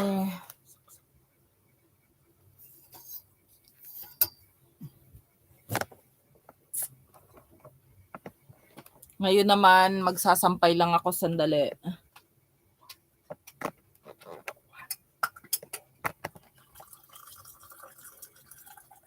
Enjoy your dinner, Miss Mace, Miss Rowena. Salamat, salamat, salamat ng marami talaga. Yan.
Miss Rowena, nandito lang po ako ha. Miss Mace, Miss Stella, nandito lang ako. Nagsasampay lang ako ngayon. At Miss Chang Becky, salamat ng marami. Andito lang po ako ha habang nagsasampay.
Welcome to Namibia, one of the most remarkable countries in Africa and the world. The culture here is diverse and dynamic, with roots that date back thousands of years. Here, this vast landscape stretches out wider than Texas, but they only have a population of 2.5 million. A big chunk of those people live in the country's capital, Windhoek. It means windy corner. People from every corner of this country have settled here, bringing their culture. German here is a local language. And their cuisine. I like this one. It's got some imperfections. They're all kind of unique. Today we're going on an all-out street food mission. I've never seen someone really take apart the whole chicken while the guts are still in there. Trying it all, from the delicious, I'm having a mouth gasm, to the straight up, bizarre. You can do it! Welcome to Street Food Namibia Style. I'm a little curious what's going on here. I look across this parking lot. It literally says super store right across the street. Then you guys are set up here. I mean, what is this? This would be the open market. Okay. There's no roof. Right. And that would be the supermarket. With the roof. With the roof. Slick the Dick. That's the name he goes by. He's traveled the world. He even lived in Beijing for a while. 10 years ago, he became the country's first stand-up comedian. So you are one of the biggest comedians in the land.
already boosted at one point. Yes, another boost. Cheers.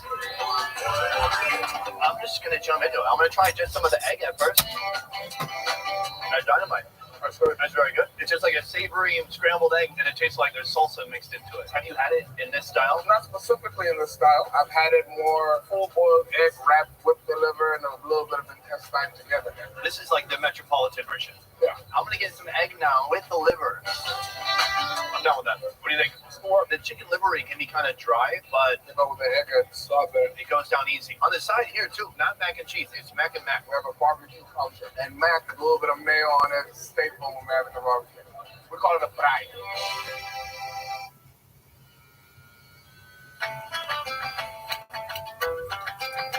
Namibia has a long, brutal, and complicated history. For thousands of years, traditional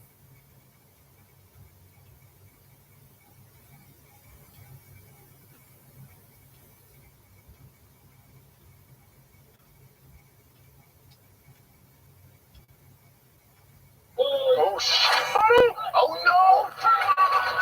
Oh, boy. Bro, I don't think this is going as planned. our highland food mission continues in Vietnam's remote northwest. There's a hole on this guy. Last time, Andrew and I discovered one of Asia's most isolated markets. Can I ask you, what time did you wake up this morning? I think so. 3 a.m. Today, we're back at it, Hello. Hey. Oh my God. Don't kill anybody. documenting the unusual lives of Vietnam's Noom people, Oh yes, it's worth. No. seeing how they live and how they eat. Man, we've been everywhere, and I've never even heard of the Noom. Me either. This is also a first for me. As far as I know, they have their own unique culture, different language, different houses, and different food, including their breakfast. Do they eat insects like the Thai? It's not even an insect. Thank God, man. Meet Mr. Ed. A horse? Horse meat. I don't know exactly how it works, but I especially want to know how this tradition came to be and why horse meat is so common here, but not in other areas of Vietnam. Oh, yeah. No insects. Oh, damn.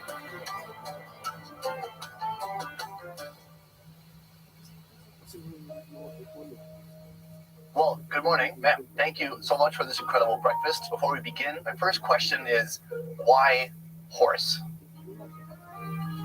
Miss Yui is one among 1 million Noom people that live in Vietnam. Most are located in these northwestern highlands. Today, for breakfast, she's making up an ancient traditional recipe. Soup made with horse meat, an unusual choice of protein you won't find in most of this country. For the dish you're making right now, they're going to use all different types of horse offals, all the different internal organs. Right here, one of the main ingredients, horse heart. Heart's really one of my favorite meats ever. So whether it's chicken heart or beef heart, I really love it. Horse heart, on the other hand, I've never had. But here, it's just another day at the village.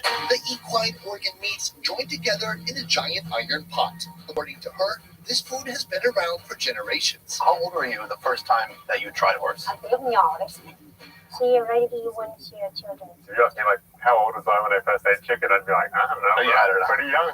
Like from zero? Yeah. Next, she adds water, then boils it down. Cardamom, star anise, ginger, and cinnamon are added in. To pack an even more powerful pony punch, she dumps in horse blood. Wow. Finally, sliced lemon leaves, lemongrass, and shallots. Do they still use horses here for other tasks, or is it just a food animal now? Now they don't use so much, just for to eat. Chỉ có ngồi để ăn, không làm được cái gì. Let's try it out. You put a lot of different horse parts in here. I can see there's liver, there's intestine, there's, what's this? That's in lap. So it's just meat, Oh, just meat. just normal. Oh. Enjoy. Please. You know, she made this so fast. In a couple hours, she broke it all down and stewed it, and it's surprisingly soft. It's really good, actually. So how often does she actually get to eat a horse? Because horse are a little bit expensive out of meat. 1 month they eat 2 or 3 times. That's like how often I eat pizza. You want to try some heart? I'd love to, man. That's delicious. That is really good, dude.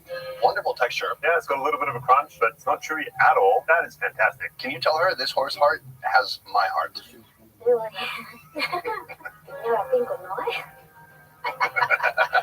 And you two are not speaking in Noom. No, Hmong language or Vietnamese language. So she knows a little bit of all those languages. Yes. Could you?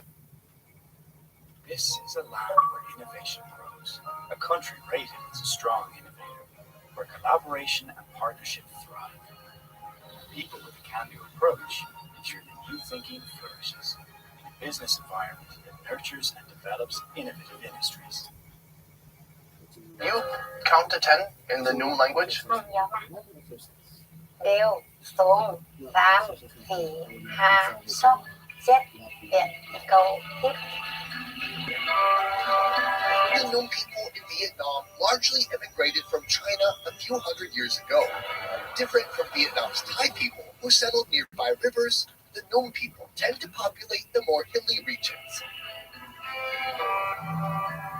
Carving stepped-out paddy fields into the mountainsides so they can still grow rice. In the Northwest, most of the houses are made out of wood, but here the houses are made out of clay. They take advantage of their surroundings, using clay and dirt from the field to build their own distinct two-story houses. This thing is powerful. The only issue is that with clay, over time it can deteriorate and break down and cracks start to form. So as soon as cracks form, they fill it in with cement. Eventually, they either need to cement the whole house or build a new one. The Noom people are known as hardworking farmers. It's not unusual for them to spend all day in the fields. These days, this routine is starting to change. Every day she go to the farm. In the morning she go to feed the animal to eat. Wednesday, Friday she make a pho to sell. Andrew. Yes. I'm very excited about what we're about to see. Pho is one of these iconic dishes in Vietnam. People around the world have tried this dish, but few people actually see what banh pho even is and how it's made. But it just comes in noodle form. They think that's what it is, right? Right? They think it just started as noodles. Yeah. But it starts as these big sheets of rice batter, and this is the original way it was made before factories, before mass production. You ready? Ready? Let's do this. They don't seem as pumped as us. A typical Vietnamese pho noodle is usually made out of soaked rice that's left in water overnight before grinding. Here she uses white rice and red rice as a base. How many kilograms of banh pho does she have to make? One day she just sell like 20 kilos. 44 pounds, just the noodles. Yeah, that's a ton of food. Next, a portion of this very same batter is cooked, then mixed back with more uncooked batter. The batter is ready, time to steam it. Essentially what we have here is like a giant wood-fired steamer. You see, we've got a barbecue right between my legs, and this giant bowl just steaming up water through this very finely stretched cheesecloth. And as you can see, the rice batter is going to be thinly spread across the top here, and it's going to harden up as the steam comes through. Whack your tail and raise your hand. Get out of control when you play the tail. Whew, it's hot as hell, and I don't know why I always get the job when I'm standing right next to the barbecue. In under 2 minutes, the liquefied rice has turned solid again. She rolls it using a giant PVC tube, then lets it cool before the next step. And then you see it, one whole sheet of pho. And this is where pho comes from. It's just a big sheet of noodles. Oh no, my sheet. This big sheet right here is going to make about 2 to 3 bowls of noodles. Please, show us the way. Started the movement, join the crowd. What's really unique, if you go to a pho restaurant in California or Saigon, the pho is going to be purely white. But here they've mixed together 2 different types of rice. One of them that gives it this kind of slightly pinkish hue, something you're only going to really find up here in the mountains of northern Vietnam. So carby. It tastes about like what you would think it would taste like. Among 46 nearby Noom families, 10 of them are in the same noodle steaming business as Miss Yui. Where is she selling the banh pho? In the market. And do you make more money selling pho at the market or just doing your farming duties? Sell this she have more money. The new deal. Good doing. Wow, more substantial. Why doesn't she do it every day? The market is not open every day. Oh. When you see pink pho in the Northwest, there's a good chance it was made by a Noom family.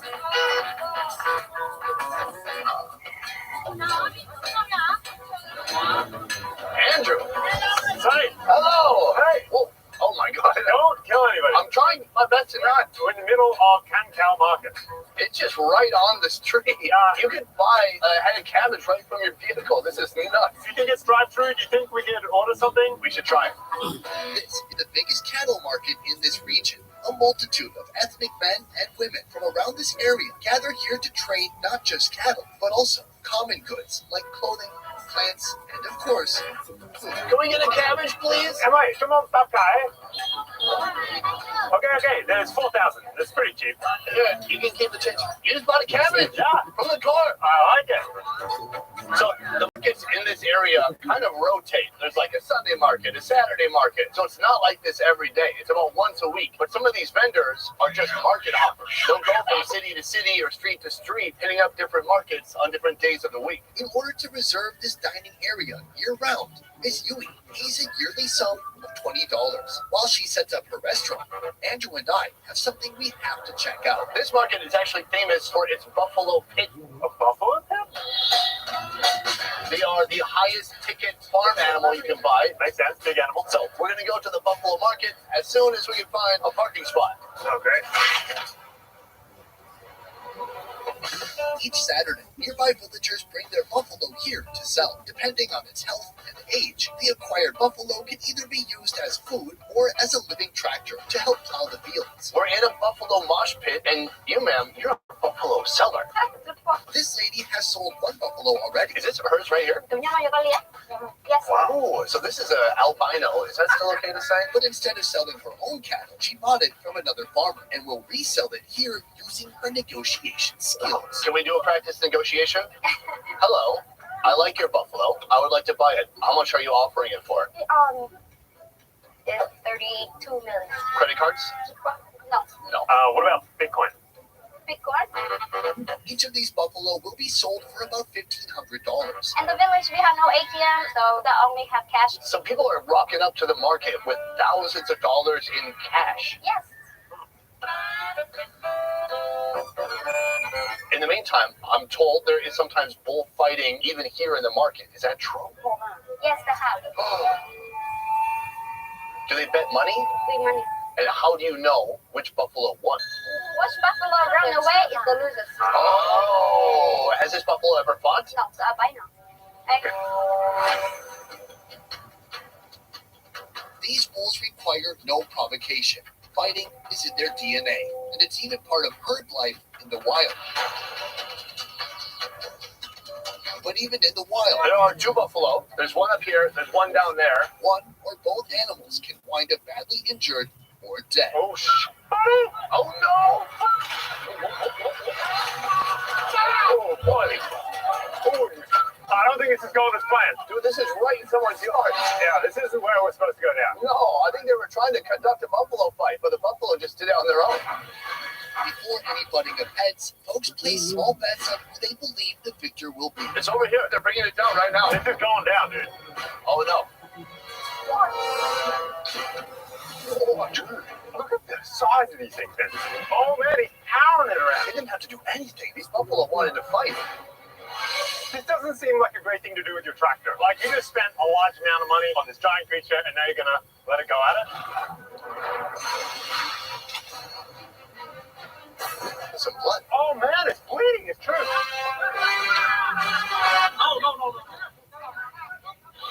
What just happened? They still need to use these animals. But Turns out, this is more like buffalo fighting light. I think that's the case. I mean, they just had to pull them apart. Damage may be inevitable, but as soon as these beastly bovines start actually hurting each other, the owners call the fight. One drew a little bit of blood on the other one, so they're saying this one's the winner. After all, a buffalo that can't work isn't of much value. Although they seem pretty fine. Well, considering, but I mean, that one's got a hole punched in the side of it. Oh, come on. It's definitely a guy sport. I don't see it. Build your own plan with the new Wassel Flexing. Add the amount of GPS a minute.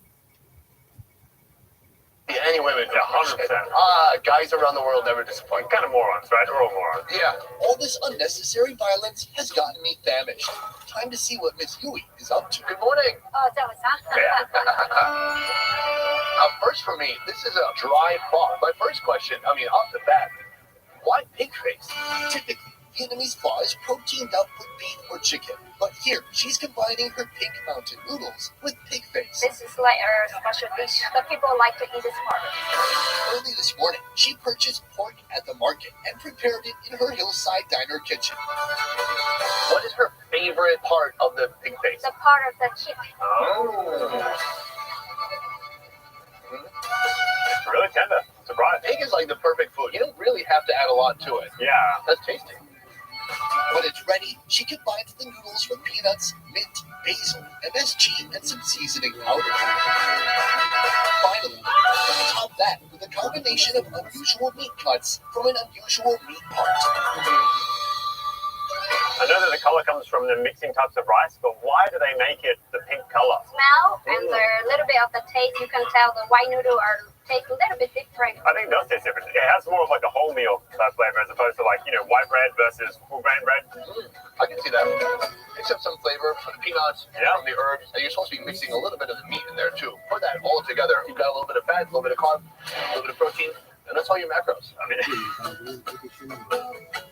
I'm fascinated by this because it's kind of this whole region is eating this type of food or this type of noodle. that's cool. So that's like their twist, their innovation. Is it their innovation, or did people here invent pho? Oh, wow. Vietnamese people make phở first. Are you sure? If you want to, we can just publish a video and you can say that you guys invented it.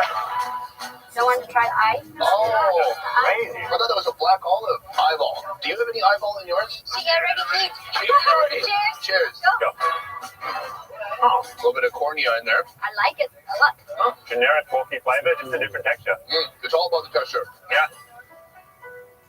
When she was young, her parents tell her that this business is good. People on the farm don't earn so much money, so she liked to sell phở. You went from farming to running this pho selling business. What would be the next level after that? She don't think she gonna go any farther. She know how to cook, so she said this is the best for her. Are you happy with the work that you do now? Vui lắm. Dạ là gặp nhiều người lắm cháu ạ. Is it satisfying when you see someone try your food for the first time and they're smiling and they really love it? Does that give you some satisfaction? Vui lắm ạ. She's very happy when other people are like, That's awesome. People from my country might look at Miss Yui's life and feel bad for her, but she might feel the same when she looks at you. Life here isn't perfect, but Miss Yui lives among nature. She eats healthy food, she has a family, she has a community, and she has an occupation that gives her purpose. In a land where 401ks and vacation homes don't exist, Miss Yui is more rich and more happy than most. We've seen a day in the life of a market vendor, but next time, it's up to Andrew and I to take the skills we've learned on this trip and do a little country cooking for ourselves. I've never seen a pig this tiny. You could microwave this pig, it's so small. Being an influencer doesn't require millions of fans. All you need is this t-shirt. Entertain and inspire at your own pace. Don't be an influencer. Be a micro-influencer. Get your shirt now.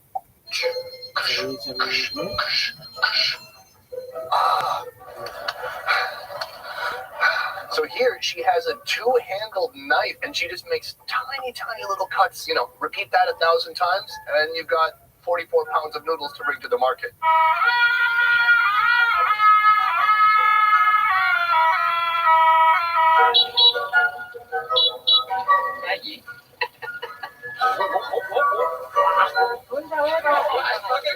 Boom! Another video done. I hope you guys are enjoying. We've got one episode remaining. Just one.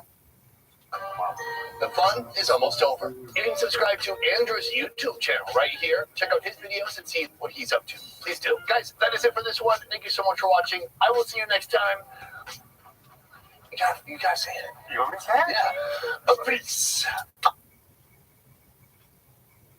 Traditional ways of life carried on without interruption. But in 1884, Namibia was colonized by Germany, which led to conflict and massive bloodshed. In 1950, the country was captured by South Africa, and it wasn't until 1988 that Namibia became independent. There can be good and bad from these types of bad things that happen. Of course, there's nothing good about a genocide, but what good came from colonialism, if any? Infrastructural development. And a lot of the systems were set up during colonialism. That I can say is good, but the way it happened, I don't think necessarily that was good.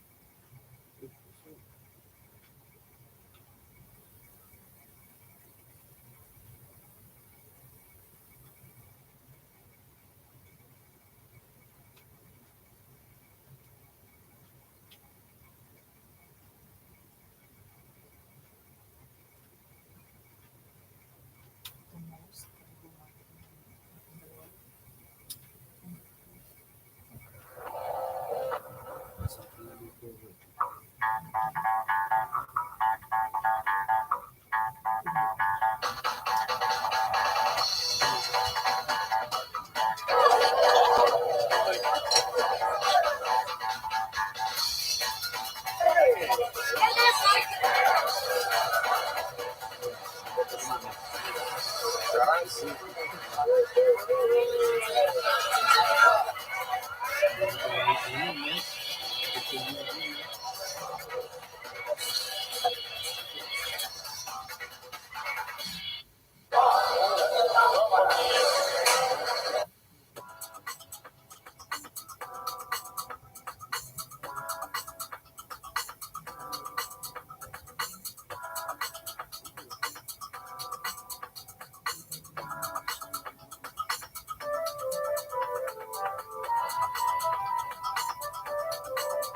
Rice King. Ah, is BK Rice good? Can they make good rice?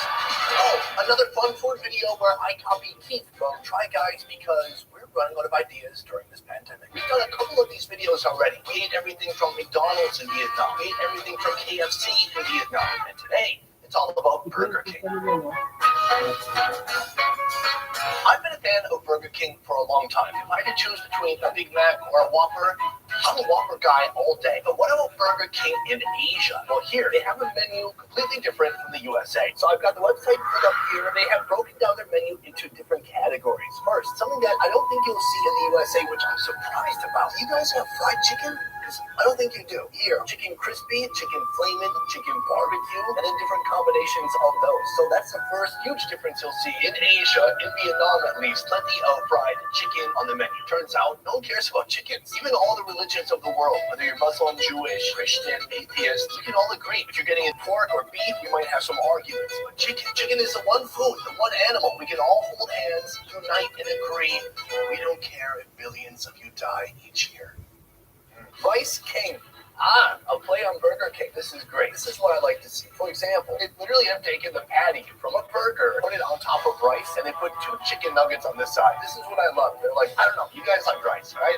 Here's rice. Next, let's check out Happy Snacks. Oh, cheese sticks. I think there might be cheese sticks in the USA. I can't remember. But this cheese ring snack, it looks like it's about 500 calories. So I must have that in my body. Let's move on to burger. Cheese ring burger. It's a giant disc or ring of fried cheese with onion on top. Then you can get one with beef, and then you can get one with even more beef. Moving down, extreme cheesy Whopper. The graphics, they've gone crazy with it. There's cheese literally sputtering from everywhere. What I love is on the side, they're like, put more crap on there. Do what you want. It's your body. Add bacon, cheese, Whopper patty, cheese sauce. So you could technically get this from about a $5 burger to an $8 burger. Oh, this is a crunchy cheesy burger. So they have mixed the cheese and the potato chips and put both of those items on one burger. It keeps going on and on, but these are all just different combinations of essentially the same thing. Obviously, all these burgers are including the fried cheese ring. I gotta say, I gotta call Burger King out. There is a burger chain that did the fried cheese disc well before Burger King. It is one of the worst burger fast food chains in the world. They're called Loteria. I think it's a Korean burger chain. It's this is the second channel, right? Yeah, it's just awful. But the only good thing I've ever seen to come out of Loteria is this fried cheese disc. So that's something I used to eat when I was in Korea. So it looks like Burger King has taken some inspiration, the same way I took inspiration from Keith of the Try Guys. So check out their promotion. Oh, do you speak Vietnamese? If you mua one, you tang one. And that means buy one, get one? Is that right? Yeah. Okay. All right, I'm going to move one and tang one right now. I'm going to get about 10 or 11 different unique items, and they're going to be here about 25 minutes later. All the food is here. I'm not trying to eat everything on the menu. I'm just trying to pick out some of the things that are most unique to me. Ordinarily, my dog would join me for one of these videos, but I had to put her down for a nap, so I think she's sleeping right now. Yeah. So let's start with kind of the least interesting thing, and then build up. French fries, these are actually still warm, and they seem decent. Oh, no, my bad. Not decent. Cooled down a lot. And I feel bad judging it because it's not meant to be eaten this way, but they did not travel well. Something you should really know, in Vietnam, these are not ketchup packets, these are chili sauce packets. In Vietnam, folks absolutely love chili sauce. Somebody in Vietnam would honestly not be afraid to put chili sauce on an A5 Wagyu steak. They love it that much, it goes with everything. Yes, they did give me a couple ketchup packets, but most of this is chili sauce. And let's toss that. Not bad. I'm not the biggest chili sauce fan. It's sweet, it's salty, and I do actually prefer ketchup, but it jazzes it up in a way. Okay, so that is French fries. Am I rating these? Did I rate these last time? 3 out of 10. Moving on to, what was this? Nuggies. Also not crazy.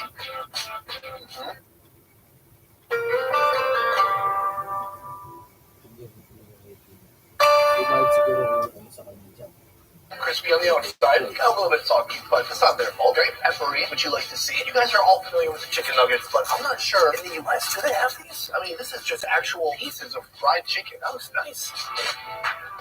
That is very satisfying. It's juicy, it's tender, a little bit of spice on it. The only problem is, as with all fast food, it is over salted like crazy. Chicken wings, I give those an 8 out of 10. Since we are on a roll with fried items, it is a dainty cheese stick, small in stature. It is a shower, not a grower. Cheesy, juicy, and just a crap load of grease. I think 2 is the right amount of those, because too many of those, you're going to feel it in your heart. You're actually going to feel your heart slow down.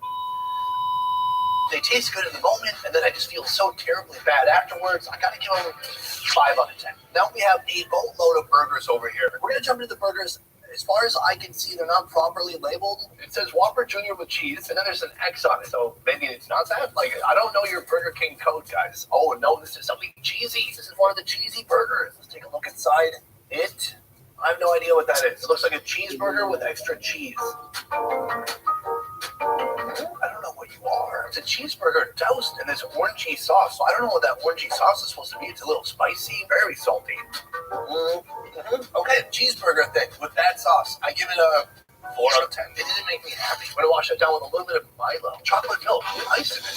Let's do another burger. This one is also labeled as a Whopper Jr. And then they have more code language. I don't think. Do they think I know what this means? What's that saying? Literally, everybody who orders from Burger King here has to open it and look under the bun to get an idea of what the heck is in there. So this, it's a chip burger. The potato chip, it almost looks like a kettle chip. It looks very crispy, and I think it is all about the texture here. Now, I love chip sandwiches. When I was a kid, I would sometimes just put butter on bread and put potato chips in there, slam it, crunch it, and eat it. And the texture was awesome, even though it was just, nonstop carbs in the back. It's a bit crunchy. It is tough. They're putting the chips right next to tomato, right next to lettuce. These are wet items. I think a better build would have been put the chips on the bottom between the bread and the beef. 6 out of 10.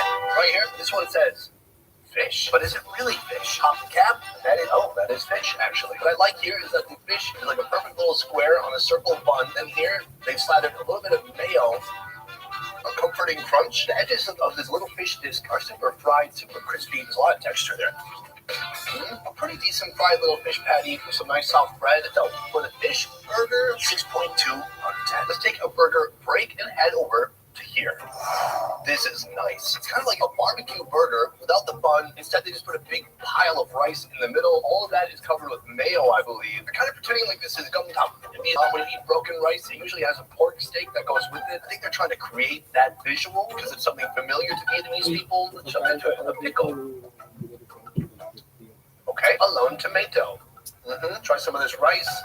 That's pretty good. It tastes like some kind of local rice too. Here's the real star. You're supposed to be mixing in this hamburger and the sauce from the hamburger. That is surprisingly satisfying. I mean, the patty isn't nothing special. It's just a burger patty, but it goes pretty good with the rice. I think I would have to give it a 7.5 out of 10. So far, I am not blown away by anything here, which actually makes me sad because I really do like Burger King. I feel bad because I think if they knew that all their food was going to be on the show today, if they knew this was going to be kind of a quality test that thousands of people would see, they would have tried a little harder. Let's move on to this right here. This is the tender crisp. Okay, what is up with these tomatoes? They are definitely saving a lot of money on their tomato budget, and I don't like that. Look, you get one more tomato, you copy, you paste, you put it right here. What are you doing?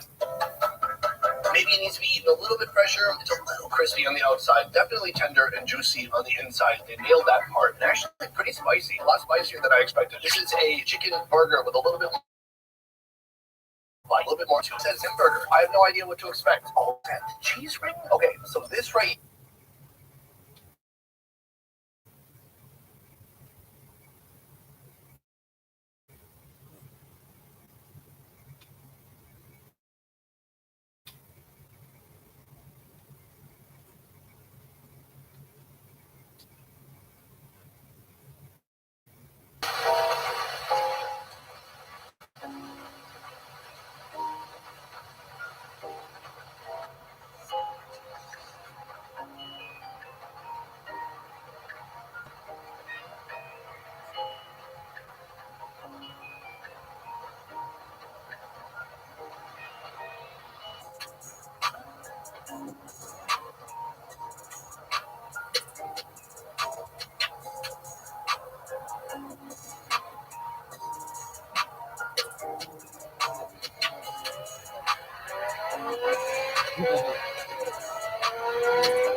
Mag-exam kayo doon, ano yung written o practical? Written mo, ano? Ayun yung practical, di ba?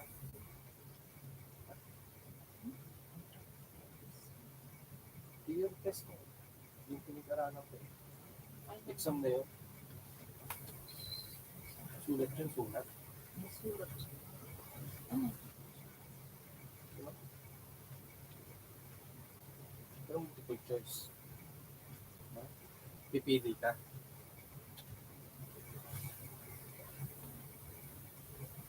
Hindi ko mag-explain.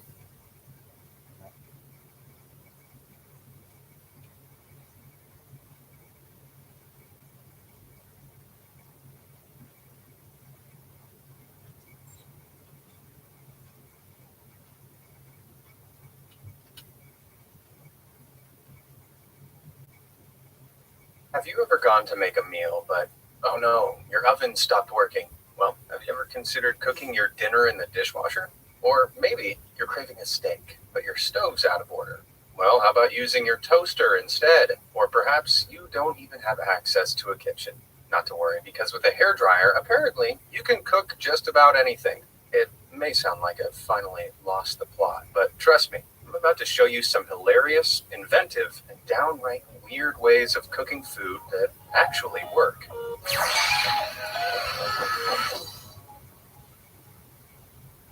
Car bonnet cooking. Back in 2017, the outback town of Birdsville in Queensland, Australia, broke the region's weather record as temperatures soared to a sweltering 108 degrees Fahrenheit. In the midst of this hellishly hot year, the Queensland police decided to demonstrate just how hot it was by cooking up a little breakfast on the go. They left a black frying pan covered in oil on the bonnet of one of their cars, which soaked up the midday sun. Then they cracked an egg into the pan.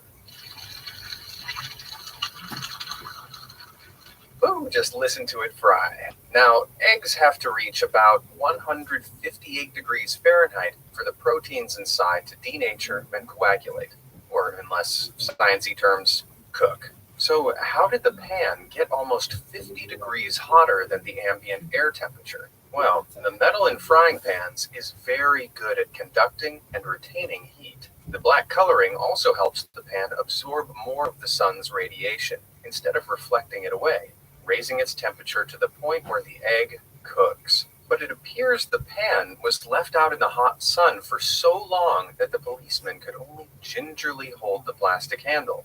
Clearly, when it comes to outback cooking, this officer is an expert. Sidewalk snack.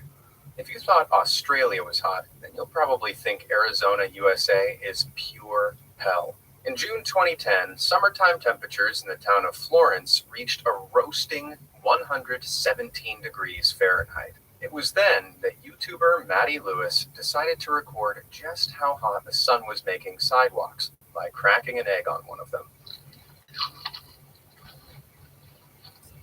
Immediately, the egg began to denature, but then the video cuts out. After about a minute, the second video recorded by Maddie shows him flipping the egg, revealing its perfectly cooked underside. Now, concrete like this does have a relatively high capacity for heat, meaning it retains more solar radiation and can warm to high temperatures, but it's no way near as good a conductor as the metal in a frying pan.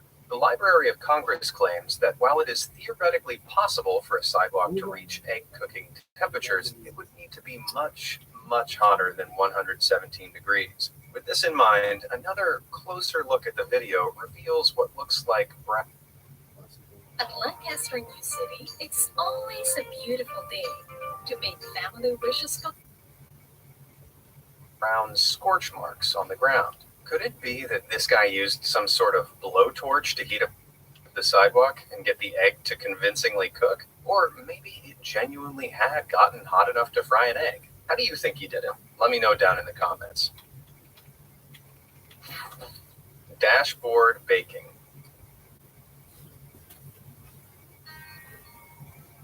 The fifth kind.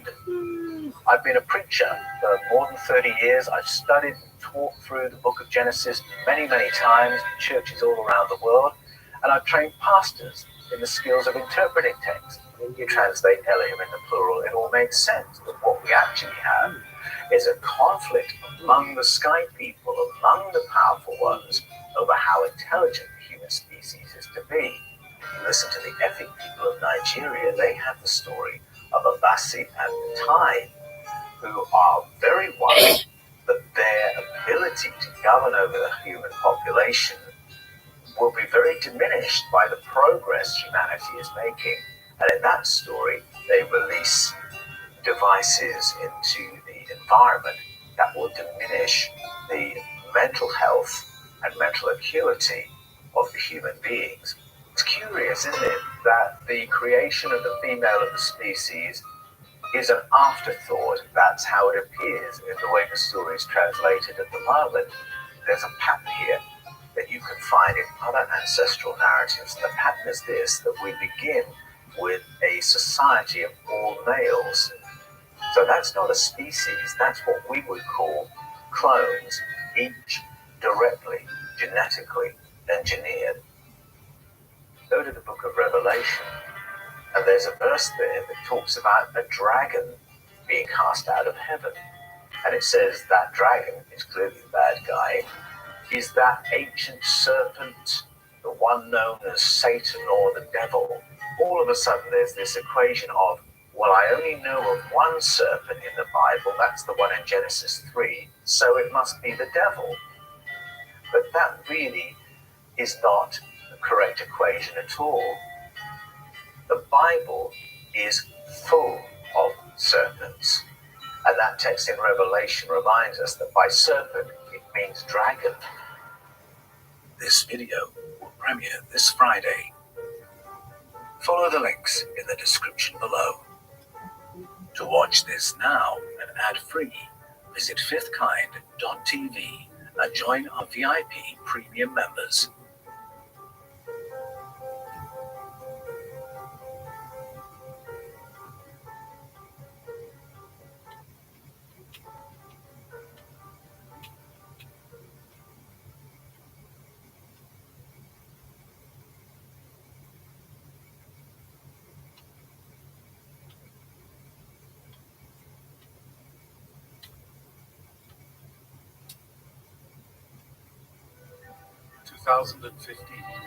The priceless artifacts unearthed from King Tutankhamun's tomb are on display at the Egyptian Museum in Cairo.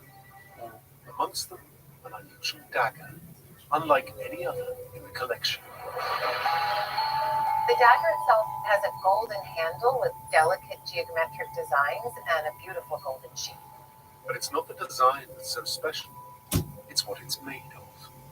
It's an iron blade, fully functional. Ever since its discovery, archaeologists have been puzzled over the dagger's very existence.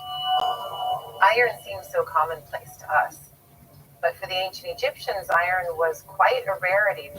The Iron Age doesn't arrive in Egypt for another 2 centuries after the time of Tutankhamun, so it's very strange to find such a fine object made of iron at this time.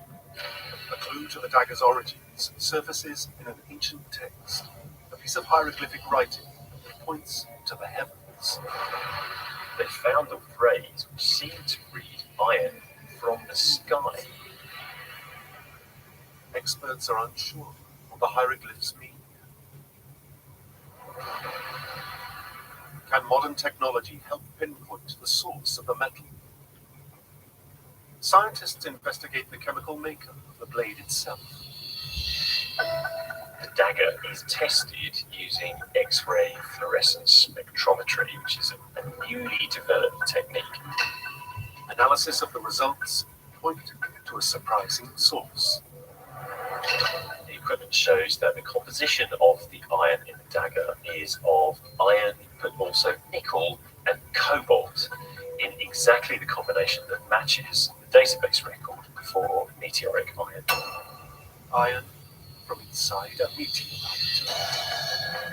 It's an extraordinary result. The riddle written in the hieroglyphs, iron from the sky, now makes sense. The metal that was fashioned into the dagger's blade came from space. The Egyptians didn't know how to make iron for themselves. Due to its rarity, it is revered as a sacred metal. So it's easy to imagine that they would think of a meteorite falling as being like a gift from God. That would make meteorites very highly prized.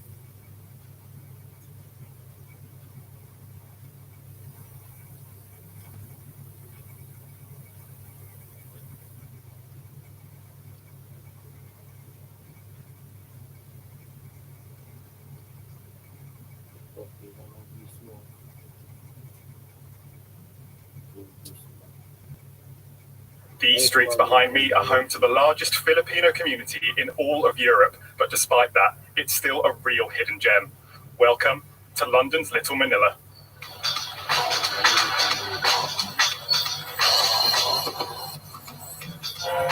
Over 10,000 kilometers from the tropical islands of the Philippines is the city of London, England, a diverse place full of communities from all over the world.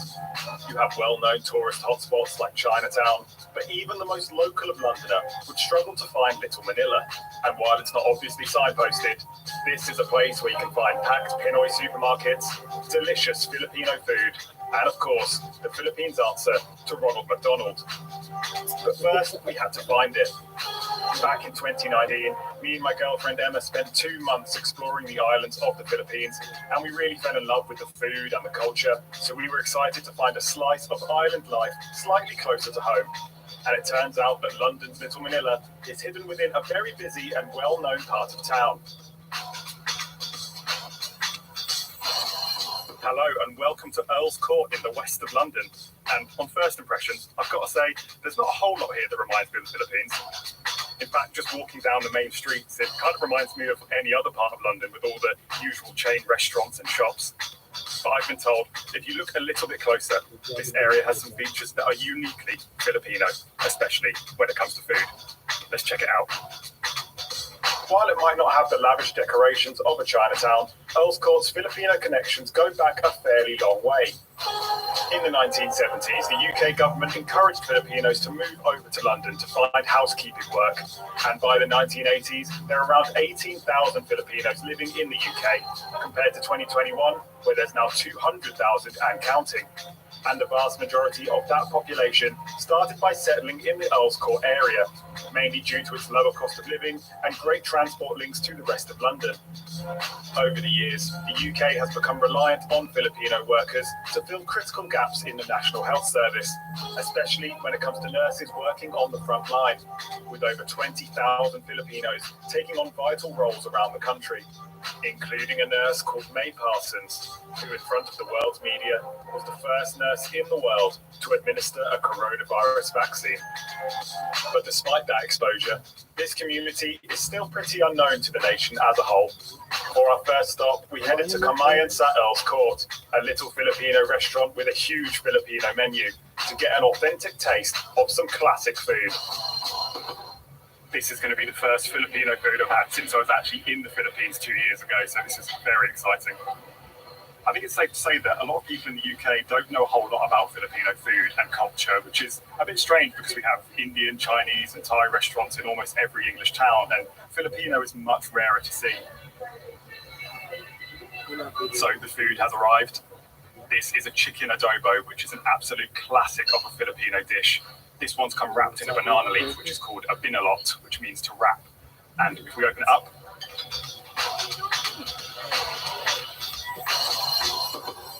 inside, we've got chicken, we've got some rice, and we've got a salted egg on the side as well. An adobo is essentially chicken or pork marinated in soy sauce and vinegar. They use a lot of vinegar in Filipino cooking, which gives it a nice little zing. So without any further ado, let's give this a taste. I'm just going to mix it all up. Get some chicken, some rice, and a bit of egg as well in this first mouthful. Here we go. Cheers.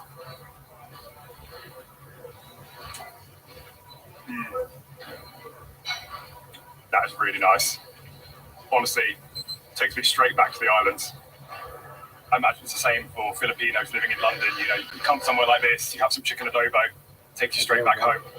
And I'm washing it down with some buko juice. And this one's really, really sweet.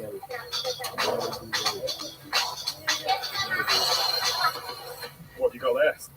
But guinea tangs or vegetable stewed in coconut milk. I'm pretty sure that's what it means. So I've got some squash, some green beans, which I can't get on the spoon. Let's not worry about that. And some chilies, which I'm going to give to you. Thank you, thank you. You're welcome. I'm not one for eating on camera. Oh my god, it's so good. Is it? Oh my god. A compliment Oh. for you to have some more pictures on your blog. No. Thank you. Thank you so much. This is really tasty. It's really good, yeah, thank you. Lovely, thank you. Wow. Oh. So the guy in the restaurant saw us filming a video and he brought us out some extra dishes, which is really, really nice. And one of them is a bilo bilo, which is this. And this is a very, very famous Filipino dessert. It's got this amazing purple colour. And I never actually tried this in the Philippines. So let's give it a taste now. Got sweet corn in there. And then it's the ube that gives it the purple colour. And ube is really, really popular in the Philippines. It's like a yam, so it's got a kind of potatoey, sweet potato flavour. So it's quite unusual.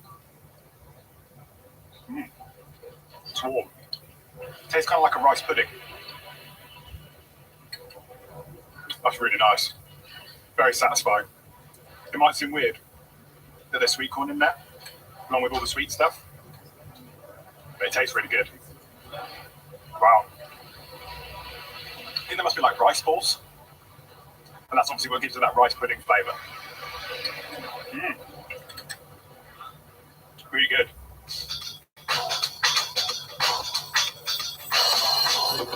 Thank you so much. Yeah, welcome. Hello, hello. Hello, hello, yes. We spent 2 months in the Philippines. Oh, really? Yeah, about 2 years ago. Yeah, we love What's your plan? One Shot Adventures. Yeah, check it. Thank you. Thank you for the food. Yeah. Delicious. Yeah, welcome. Yeah, try it because that one is one of favorite dessert. Yeah. You know, because you know in Philippines always have. Yeah, It's like, it's refreshing. It's like lots of mixed, fruits. mixed fruits. Yes. Nice. Thank you. Thank you. Thank you so much. This guy, he's brought us another dish, and I know this one. We had this quite a few times in the Philippines. This is a halo halo, and it's a great thing to have on a boiling hot day, which it's definitely not today in England, but I'm sure this will still be great. Halo halo means like mixed mix, and it is just basically a load of sweet things mixed up with condensed milk and crushed ice. And the pièce de résistance is normally the ube ice cream on top, and it's that same ube that was in the bilo bilo. So it gives it a really cool flavour. Let's give it a go. It's like a bit of like leche flan on top as well, I think. Get some of the stuff on the bottom.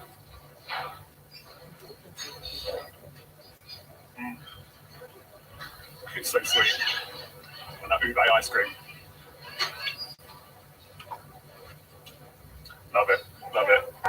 Bilo biloed and halo haloed up to our eyeballs. One thing was already clear. Both the Filipino food and hospitality had made it over to London.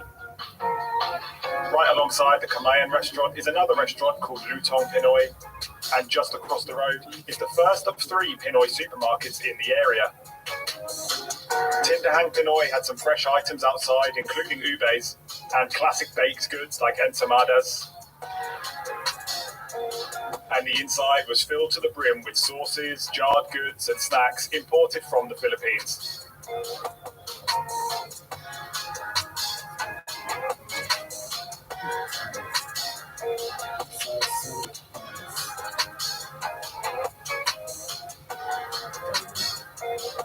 A couple of streets over, there's the Manila supermarket, which is probably the biggest Filipino shop in the area. And across from that is the Pinoy supermarket, which was again filled up with all sorts of imported goods. And this one was the only place that sold a very famous Filipino beer. Each of them offer a variety of services aimed at British Filipinos. And as we browsed the shelves, we heard people chatting away in various Filipino languages. In fact, the main giveaway that you're not actually in the Philippines is the local weather. Welcome to England. So we went to 3 Filipino supermarkets in total, and I got 2 bags of stuff. So let's have a look inside. First of all, got some Sky Flakes. which are like some nice little crackers. They're like the Filipino Ritz cracker, which are really good for snacking on. And to go with that, I've got some of this sweet pickle relish. Now, I don't know if this is something that Filipino people do, but it's something that me and Emma have definitely been doing, mixing the sky flakes and the pickle relish, just dipping the crackers in. Is that weird? Let me know. I also got some calamansi juice. Now, a calamansi is a Filipino lime. It's a tiny little thing, and Filipino people use it a lot in cooking, and you can also have it in drinks. So I can use this concentrate, mix it with cold water, mix it with hot water, and it makes a really nice beverage. And speaking of beverages, the last thing I got is definitely the most exciting. In this blue bag, I've got 2 bottles of Red Horse beer. Now, this is one of the most popular beers in the Philippines, and it's one of my favorites as well. And I haven't had it in 2 whole years. You never see it in England in any of the supermarkets, so this is quite exciting. I'm looking forward to cracking this open later. So, shopping done, it was time for some more food. And no visit to any Filipino town is complete without some chicken joy. One of the more obvious signs of the Filipino presence in Earl's Court is that it's home to the UK's very first Jollibee restaurant, which is far and away the most popular fast food chain in the Philippines. You'll find them all over the islands. Let's go and get it. Jollibee first opened their doors in the UK back in 2018, and where better to have the grand British opening than here in the heart of London's Little Manila. And it's not uncommon to see queues out of the door here, so we were pretty lucky to find it looking quite quiet during our visit. For years, the Earl's Court Jollibee was the only Jollibee in the whole of the UK, but that is starting to change. There's a brand new one opening up in Leicester Square, right in the heart of London, as well as Cardiff and Liverpool, so there's a bit of a Philippines takeover coming on.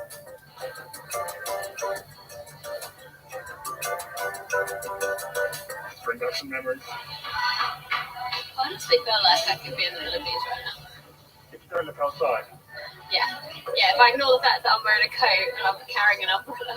I did eat a lot of Jollibee in the Philippines, so I consider myself a little bit of an expert. They do have some of the usual fast food items like burgers and hot dogs, but they have some more unusual things too, like spaghetti, and there's burger steaks with a mushroom gravy.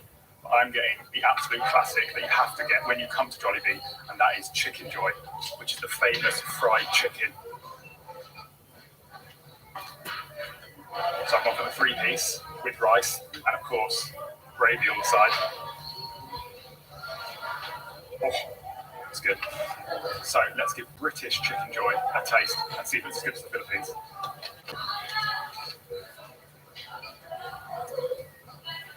Look at that. That is a chunky bit of chicken, actually. Here we go.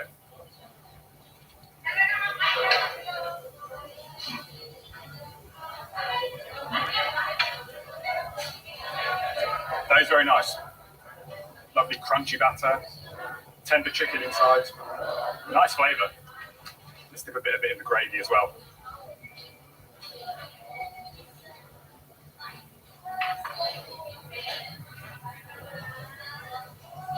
That combination, so good. I'm going to wash it down with some pineapple juice. Very nice.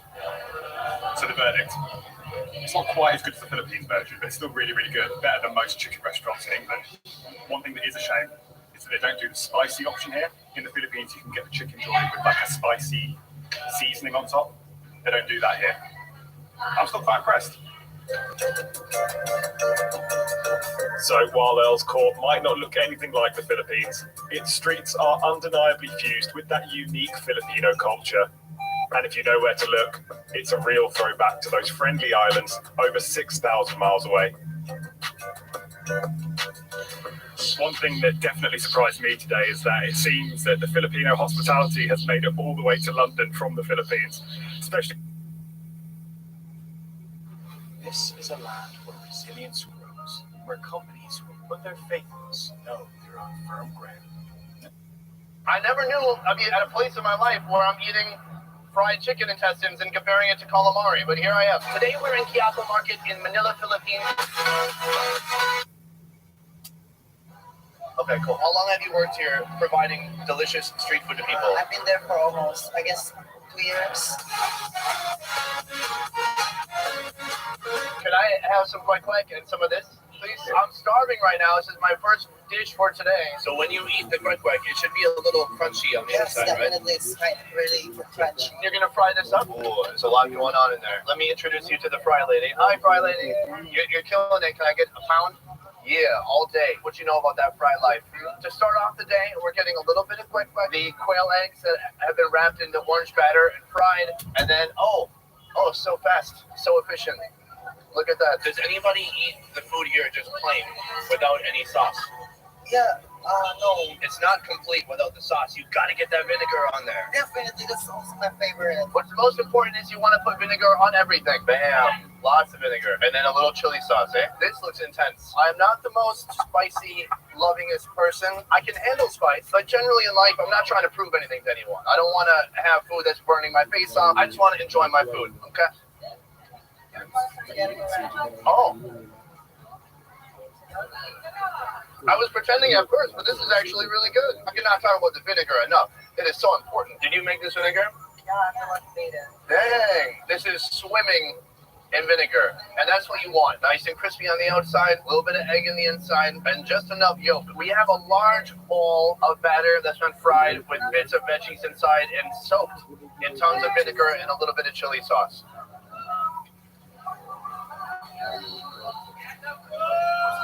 That is fantastic, actually. Super heavy. If you eat just here, you're going to have to take like a 2-hour nap before you get back to work after lunch. It is not about balance. It is just all about, do you want indulgent, greasy, fried food? Nice and crunchy on the outside, chewy on the inside. Very nice.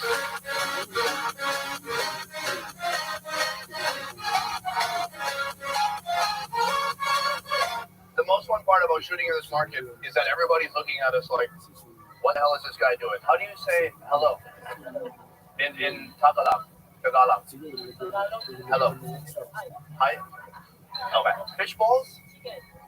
Chicken balls. All right, today I'm putting every kind of ball possible in my mouth. Fish balls are pretty common as street food in the Philippines. I did not know they had chicken balls too. I am curious what part of the chicken this is. Hi there. Okay, you cannot get any street food unless it's doused with some kind of sauce. The food itself is incomplete. Whoa. Now that is an interesting ball. The outside gets a little bit crispy and almost creates a tough membrane that squeezes onto the inside. So then the inside is just like a chicken nugget almost, but the outside is a kind of a crispy membrane. That is good with the sauce though. I'm telling you, this is like good kid food. Like 12-year-old me would eat so many of these. Done. Next. So basically what I'm doing today is I'm trying to give myself a heart attack by eating all the most greasy, deep-fried food that the Filipino streets have to offer. Can I have some calamaris? You can choose your own. Okay, that one is good, and that one is good. And, oh, that one is good. It's already been fried once. Oh, let's hit it again. A little bit of oil. So what she's doing now is cutting up the calamaris. Vinegar or hot sauce. Let's go. Oh, I wish I could reach out to you people on the internet right now. Let's go with vinegar. It's been requested. Sonny, you've got to eat the calamari in the Philippines. So these are squid rings. I mean, most people know what calamari is. Squid rings, they're breaded, they're deep fried. This lady has a very nice mobile cart. It's attached to a bicycle. So when she's done, she just bikes home. And then in the morning, she bikes to work again. Obviously. Okay. Oh. This is probably one of my favorite things I've had today. You know, my favorite thing about shooting is people are either very impressed and curious or very, like the owner of this cart, she's looking at me like, whatever. Oh my God. Oh. Oh. She won't look at me. It is good though. They're crunchy. The vinegar brings it to a bit of a soggy place. But again, there's a nice seasoning in that breading. It works. It works for everybody. And at the end of the day, everyone is very happy. What is this one? A sweet ball?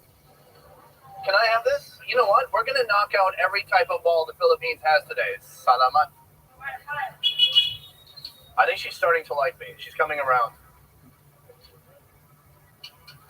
She's coming around. You know, I had a lot of very savory things today, but now we're having some sweet balls. All right, so we have the sweet balls with what tastes like is a sweet tamarind sauce. Now, I want you to notice this plastic baggie around the bowl. Very convenient because when we're done with this bowl, she doesn't have to wash it. She just throws the baggie away. I recommend you do this with all things in your life. You could put these baggies over your socks, and you don't have to wash your socks. You could put them over your shirts, over your furniture. Never has this lady seen somebody at her little food stall so excited about a sweet ball. But here we go. It's sweet ball time.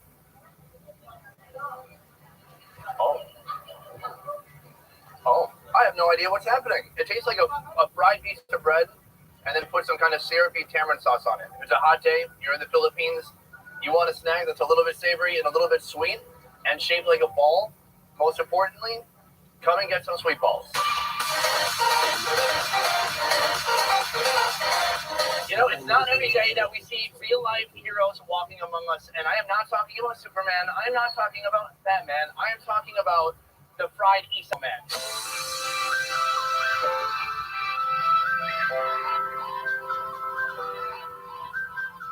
Last time I was in the Philippines, I tried isaw, the chicken intestine that's grilled, and I never came upon the favorite classic of many, which is the fried isaw. So they take in the chicken intestine, they put some batter on it, and they fried it up, and it makes such a beautiful shape on the stick.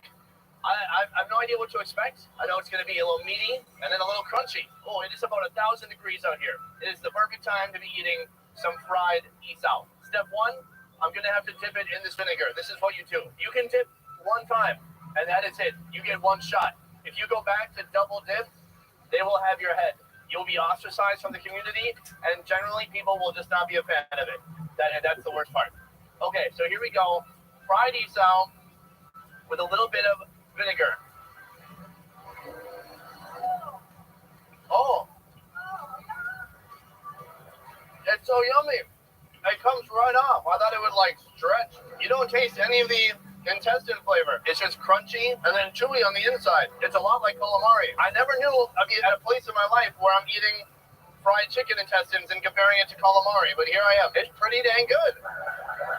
I would absolutely eat this again. Isaw, it is an instant classic, and thank God that we have heroes like this walking our streets, delivering these morsels, these mighty morsels of yumminess. Thank you, and thank you.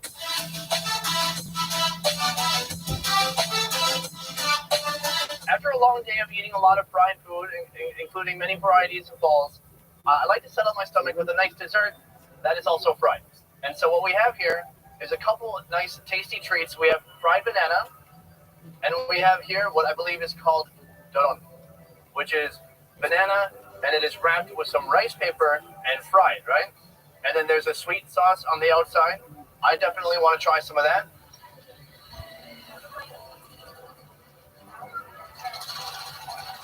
Some parts of the outside have become candyified. It's like crystallized sugar on the outside. The banana on the inside, very soft, sweet, crispy on the outside. It's kind of like what you might imagine, but instead of being some kind of processed Pop-Tart or something, it's nice. It's made with whole ingredients, okay? All you paleo people, you're going to love this one. Banana wrapped in rice paper. It tastes like some maybe tamarind sauce on the outside, but who knows for sure? It could be almost anything. Do you like this? You like this? You're a fan? She's not a fan. Oh, God. You don't like bananas? Oh, okay. I thought little kids like bananas. Maybe not. Oh, this is a lot of dessert. Very tasty. Out of everything I've tried today, this is certainly in the upper echelon of yumminess, is how I would describe it. I don't do a rating system, but if there was a hierarchy of yumminess, this would be near the top. This would be like a duke. This is the Duke of Yum. Next time you're in the Philippines, next time you're in Manila, when you see a big bowl of vegetable oil a-boiling and some food a-frying, you need to come.